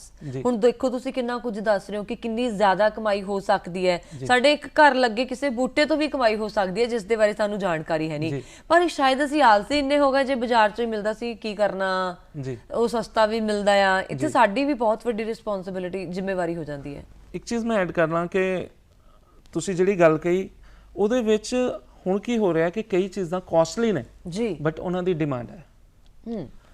ਮੈਨੂੰ ਉੱਤਰਾਖੰਡ ਦੇ ਵਿੱਚ ਮੌਕਾ ਜਦੋਂ ਮਿਲਿਆ ਤਾਂ ਮੈਂ ਦੇਖਿਆ ਕਿ ਉਹਨਾਂ ਨੇ ਜਿਹੜੇ ਵੀਡ ਨੇ ਉਹਨਾਂ ਦੇ ਵਿੱਚੋਂ ਰੇਸ਼ੇ ਕੱਢ ਕੇ ਉਹਨਾਂ ਨੂੰ ਜਿਹੜੇ ਕਾਲਰਸ ਦੇ ਵਿੱਚ ਬੁਕਰਮ ਪੈਂਦੀ ਹੈ ਉਹਦੇ ਉੱਤੇ ਸਿਲਾਈ ਕਰਕੇ ਪੇਂਟਿੰਗਸ ਬਣਾਈਆਂ ਨੇ। ਅੱਛਾ ਜੀ। ਔਰ ਅਸੀਂ ਵੀ ਕੋਸ਼ਿਸ਼ ਕੀਤੀ, ਅਸੀਂ ਪਿੱਪਲ ਦੇ ਪੱਤੇ ਦੀ ਸਕੈਲਟਨਿੰਗ ਕੀਤੀ, ਪਹਿਲਾਂ ਉਹਦੇ ਵਿੱਚੋਂ ਹਰਾ ਰੰਗ ਕੱਢਿਆ, ਉਹਦੇ ਉੱਤੇ ਪੇਂਟਿੰਗਸ ਬਣਾਈਆਂ ਜੀ। ਔਰ ਉਹ ਪੇਂਟਿੰਗਸ ਅਸੀਂ ਦਿੱਤੀਆਂ ਜਦੋਂ ਉੱਤਰਾਖੰਡ ਦੇ ਰਾਜਪਾਲ ਨੂੰ ਜੀ। ਸੋ ਮੇਰੇ ਲਈ ਬਹੁਤ ਖੁਸ਼ੀ ਦੀ ਗੱਲ ਸੀ ਕਿ ਉਹਨਾਂ ਨੇ ਪਹਿਲਾਂ ਉਹਨੂੰ ਮੱਥਾ ਟੇਕਿਆ ਜੀ, ਫਿਰ ਉਹਨੂੰ ਲਿਆ। ਵਾਹ। ਸੋ ਜਿਹੜੇ ਕਰਾਫਟ ਨੇ ਉਹਨਾਂ ਦੀ ਬੁੱਕਤ ਉਦੋਂ ਪੈ ਗਈ ਜਦੋਂ ਉਹਨਾਂ ਨੇ ਉਹਨੂੰ ਮੱਥਾ ਦਿੱਤਾ। ਆਪਾਂ ਸਕਰੀਨ ਦੇ ਉੱਤੇ ਥੋੜੀ ਦੇਰ ਤਾਈਂ ਦੇਖਾਂਗੇ, ਮੈਂ ਤੁਹਾਡੀ ਗੱਲ ਰੋਕ ਰਹੀ ਹਾਂ ਜੀ। ਹਾਂ ਬਿਲਕੁਲ ਜੀ। ਇਹ ਪਿੱਪਲ ਦੇ ਪੱਤੇ ਦੀ ਸਕੈਲਟਨਿੰਗ ਕਰਕੇ ਉਸ ਦੇ ਉੱਤੇ ਇਹ ਪੇਂਟਿੰਗ ਬਣਾਈ ਗਈ ਹੈ ਜੀ। ਸੋ ਇਹ ਕਾਫੀ ਡਿਮਾਂਡ ਦੇ ਵਿੱਚ ਚੱਲ ਰਹੀਆਂ ਨੇ, ਔਰ ਸਾਡੇ ਕੋਲ ਇਹ ਬਣ ਵੀ ਨਹੀਂ ਰਹੀਆਂ ਇੰਨੀਆਂ ਅਮਾਉਂਟ ਦੇ ਵਿੱਚ ਕਿ ਅਸੀਂ ਸੇਲ ਕਰ ਸਕੀਏ। ਔਰ ਇਹਦੇ ਵਿੱਚ ਸਭ ਤੋਂ ਵੱਡੀ ਗੱਲ ਇਹ ਹੈ ਕਿ ਕਈ ਇੰਸਟੀਚਿਊਟ ਵੱਲੋਂ ਸਾਨੂੰ ਆਰਡਰਸ ਆਏ ਕਿ ਤੁਸੀਂ ਇਹਦੀ ਜ਼ਿਆਦਾ ਅਮਾਉਂਟ ਵਿੱਚ ਸਾਨੂੰ ਬਣਾ ਕੇ ਦਿਓ ਕਿ ਅਸੀਂ ਜਿਹੜੇ ਲੋਕਾਂ ਨੂੰ ਗਿਫਟ ਦਿੰਦੇ ਆ ਉਹਦੀ ਬਜਾਏ ਹੁਣ ਅਸੀਂ ਇਹ ਦੇਣਾ ਸ਼ੁਰੂ ਕਰ ਦਾਂਗੇ। ਇਹ ਮੈਨੂੰ ਲੱਗਦਾ ਕਲਰ ਲੈਣੇ ਪੈਂਦੇ ਹੋਣਗੇ। ਇਹ ਨਾਰਮਲੀ ਕਲਰਸ ਜਿਹੜੇ ਨੇ ਉਹ ਸਾਡੇ ਉਹੀ ਕਲਰਸ ਨੇ ਜਿਹੜੇ ਬੱਚੇ ਪੇਂਟਿੰਗ ਲਈ ਯੂਜ਼ ਕਰਦੇ ਨੇ। ਅੱਛਾ ਜੀ। ਸੋ ਫੈਬਰਿਕ ਕਲਰਸ ਨੇ, ਐਕ੍ਰੈਲਿਕ ਕਲਰਸ ਨੇ, ਉਹਨਾਂ ਨੂੰ ਤੁਸੀਂ ਯੂਜ਼ ਕਰ ਸਕਦੇ ਹੋ। ਬਹੁਤ ਖੂਬ। ਔਰ ਫਿਰ ਉਸ ਤੋਂ ਇੱਕ ਸੋਹਣੀ ਜੀ ਪੇਂਟਿੰਗ ਬਣੇਗੀ ਔਰ ਪੇਂਟਿੰਗ ਤੋਂ ਬਾਅਦ ਉਸ ਨੂੰ ਤੁਸੀਂ ਆਪਣੇ ਘਰ ਦੀਆਂ ਦੀਵਾਰਾਂ ਤੇ ਲਗਾ ਸਕਦੇ ਹੋ। ਅਸੀਂ ਘਰੇ ਡੈਕੋਰੇਸ਼ਨ ਪੀਸ ਲੈਣ ਦੇ ਲਈ ਬਹੁਤ ਜ਼ਿਆਦਾ ਕੁਝ ਜਾਣਦੇ ਆ, ਪਰ ਮੈਂ ਗੱਲਬਾਤ ਬਾਅਦ ਜਾਊਂਗੀ। ਇੱਕ ਗਿਫਟ ਤੁਸੀਂ ਦੇ ਰਹੇ ਹੋ ਸ਼ਾਇਦ ਮਾਨਯੋਗ ਰਾਜਪਾਲ ਜੀ ਨੂੰ। ਇਹ ਮਾਨਯੋਗ ਰਾਜਪਾਲ ਜੀ ਨੇ ਉੱਤਰਾਖੰਡ ਦੇ। ਸੋ ਉਹਨਾਂ ਨੂੰ ਉਹਨਾਂ ਦੀ ਵਾਈਫ ਨੇ ਨਾਲ, ਉਹਨਾਂ ਨੂੰ ਜਦੋਂ ਅਸੀਂ ਇਹ ਗਿਫਟ ਕੀਤੀਆਂ ਤਾਂ ਉਹ ਬਹੁਤ ਖੁਸ਼ ਹੋਏ। ਉਹਨਾਂ ਨੇ ਦੇਖਿਆ ਕਿ ਇਹ ਜਿਹੜੀਆਂ ਪੇਂਟਿੰਗਸ ਨੇ ਇਹ ਪਿੱਪਲ ਦੇ ਪੱਤੇ ਤੇ ਬਣੀਆਂ ਹੋਈਆਂ ਨੇ ਔਰ ਪਿੱਪਲ ਦੇ ਪੱਤੇ ਦੀ ਅਗਰ ਅਸੀਂ ਦੇਖੀਏ ਕਾਫੀ ਇੰਪੋਰਟੈਂਸ ਜਿਹੜੀ ਆ ਉਹ ਮੰਨੀ ਜਾਂਦੀ ਹੈ। ਕਾਦੀ ਪਿਕਚਰ ਬਣੀ ਹੋਈ ਹੈ ਜਿਹੜੀ ਮਾਨਯੋਗ ਰਾਜਪਾਲ ਜੀ ਨੇ ਪਕੜੀ ਹੋਈ? ਮੇਰੇ ਤੋਂ ਉਹਨਾਂ ਕੋਲ ਗੁਰੂ ਗੋਬਿੰਦ ਸਿੰਘ ਜੀ ਦੀ ਫੋਟੋ ਬਣੀ ਹੋਈ ਹੈ। ਸੋ ਨਾਲ ਹੀ ਜਿਹੜੇ ਮੈਡਮ ਨੇ ਉਹਨਾਂ ਕੋਲ ਗੁਰੂ ਨਾਨਕ ਦੇਵ ਜੀ ਦੀ ਫੋਟੋਗ੍ਰਾਫ ਹੈ। ਵਾਹ, ਬਹੁਤ ਖੂਬ। ਔਰ ਬੜੀ ਅਸੀਂ ਆਮ ਤੌਰ ਤੇ ਘਰਾਂ ਦੇ ਵਿੱਚ ਜਦੋਂ ਕੁਝ ਚੀਜ਼ ਡੈਕੋਰੇਟ ਕਰਨੀ ਹੁੰਦੀ ਆ ਸਾਡਾ ਦਿਮਾਗ 'ਚ ਇੱਕ ਤਾਂ ਪਹਿਲਾਂ ਦਿਮਾਗ 'ਚ ਆਉਂਦਾ ਕਿ ਪਲਾਸਟਿਕ ਵਾਲੀ ਦੁਕਾਨ ਤੇ ਚਲ ਜਾਂਦੇ, ਫੁੱਲਾਂ ਉੱਥੇ ਪਲਾਸਟਿਕ ਦੇ ਬਥੇਰੇ ਮਿਲ ਜਾਣਗੇ। ਫਿਰ ਐਡੇ ਮਹਿੰਗੇ ਅਸੀਂ ਐਂਟੀਕ ਪੀਸਿਸ ਲੈਂਦੇ ਆ। ਪਰ ਹੁਣ ਮੈਂ ਕਈ ਜਗ੍ਹਾ ਦੇਖਿਆ ਬਹੁਤ ਜ਼ਿਆਦਾ ਰਿਵਾਜ ਚੱਲਿਆ ਹੋਇਆ ਜਿਹੜੇ ਟੇਬਲ ਵੀ ਨੇ ਡਰਾਇੰਗ ਰੂਮ ਦੇ, ਉਹ ਵੀ ਦਰਖਤਾਂ ਦੀਆਂ ਜੜ੍ਹਾਂ ਜਗ੍ਹਾ ਲੈਣ ਲੱਗੀਆਂ। ਬਿਲਕੁਲ। ਦੇਖੋ ਉਹਨੂੰ ਅਸੀਂ ਡ੍ਰਿਫਟ ਵੁੱਡ ਕਹਿੰਦੇ ਆ। ਹੁੰਦਾ ਕੀ ਹੈ ਕਿ ਜਿਹੜੇ ਦਰਖਤ ਕੱਟ ਦਿੱਤੇ ਜਾਂਦੇ ਨੇ ਜਾਂ ਸੁੱਕ ਜਾਂਦੇ ਨੇ ਜੀ, ਉਹਨਾਂ ਦੀਆਂ ਜਿਹੜੀਆਂ ਜੜ੍ਹਾਂ ਨੇ ਉਹਨਾਂ ਨੂੰ ਕੱਢ ਲਿਆ ਜਾਂਦਾ ਹੈ। ਉਸ ਤੋਂ ਬਾਅਦ ਉਹਨੂੰ ਰੇਗਮਾਰ ਦੇ ਨਾਲ ਸਾਫ਼ ਕਰ ਲਿਆ ਜਾਂਦਾ ਹੈ ਜੀ, ਗਿੱਲਾ ਕੀਤਾ ਜਾਂਦਾ, ਉਹਦਾ ਬਾਹਰਲਾ ਕਵਰ ਉਤਾਰ ਲਿਆ ਜਾਂਦਾ, ਫਿਰ ਉਹਨੂੰ ਰੇਗਮਾਰ ਨਾਲ ਸਾਫ਼ ਕਰਦੇ ਨੇ। ਸੋ ਉਸ ਤੋਂ ਬਾਅਦ ਉਹਦੇ ਉੱਤੇ ਜਾਂ ਤਾਂ ਵਾਰਨਿਸ਼ ਕਰ ਦਿੱਤੀ ਜਾਂਦੀ ਹੈ, ਜੇ ਉਹਦੇ ਕਲਰ ਨਹੀਂ ਸਹੀ ਤਾਂ ਉੱਤੇ ਪੇਂਟ ਕਰਕੇ ਫਿਰ ਵਾਰਨਿਸ਼ ਕੀਤੀ ਜਾਂਦੀ ਹੈ। ਔਰ ਹੈਰਾਨੀ ਵਾਲੀ ਗੱਲ ਹੈ ਕਿ ਬਹੁਤ ਵੱਡੀ ਅਖਬਾਰ ਦੀ ਮੈਂ ਗੱਲ ਕਰ ਰਿਹਾ ਜੀ, ਉਹਦੇ ਵਿੱਚ ਇੱਕ ਆਰਟੀਕਲ ਸੀ ਪੂਰਾ ਜੀ ਕਿ ਜਿਹੜੇ ਡ੍ਰਿਫਟ ਵੁੱਡ ਤੋਂ ਚੀਜ਼ਾਂ ਬਣ ਰਹੀਆਂ ਨੇ ਜੀ ਉਹ ਇੰਗਲੈਂਡ ਦੇ ਵਿੱਚ ਜਾ ਕੇ ਸੇਲ ਹੋ ਰਹੀਆਂ ਨੇ। ਅੱਛਾ ਜੀ। ਔਰ ਨਾ ਸਿਰਫ ਇੱਥੇ ਰੁਪੀਸ 'ਚ ਬਣ ਰਹੀਆਂ ਨੇ, ਉੱਥੇ ਪੌਂਡਸ 'ਚ ਵਿਕ ਰਹੀਆਂ ਨੇ। ਔਰ ਹੈਰਾਨੀ ਵਾਲੀ ਗੱਲ ਹੈ ਕਿ ਇਹਨਾਂ ਡ੍ਰਿਫਟ ਵੁੱਡ ਤੋਂ ਬਣੇ ਹੋਏ ਟੇਬਲ ਲੈਂਪਸ ਜੀ ਆਲਮੋਸਟ ਜਦੋਂ ਉੱਥੇ ਜਾ ਕੇ ਵਿਕਦੇ ਨੇ ਤਾਂ ਉਹਦਾ ਰੇਟ ਜਿਹੜਾ ਹੈ ਆਲਮੋਸਟ 35,000 ਹੁੰਦਾ ਹੈ। ਔਰ ਮੈਂ ਕਹਿੰਦਾ 35,000 ਨਾ ਵੀ ਮਿਲੇ, ਸਾਨੂੰ 3500 ਮਿਲ ਜੇ, ਉਹ ਸਾਡੇ ਲਈ ਸਫੀਸ਼ੀਐਂਟ ਹੈ। ਵਾਹ, ਬਹੁਤ ਖੂਬ। ਔਰ ਸਾਡੇ ਕੋਲ ਟਾਈਮ ਬਹੁਤ ਘੱਟ ਹੈ, ਜਾਂਦੇ ਜਾਂਦੇ ਕੁਝ ਤੁਸੀਂ ਖਾਸ ਕਹਿਣਾ ਚਾਹੋ?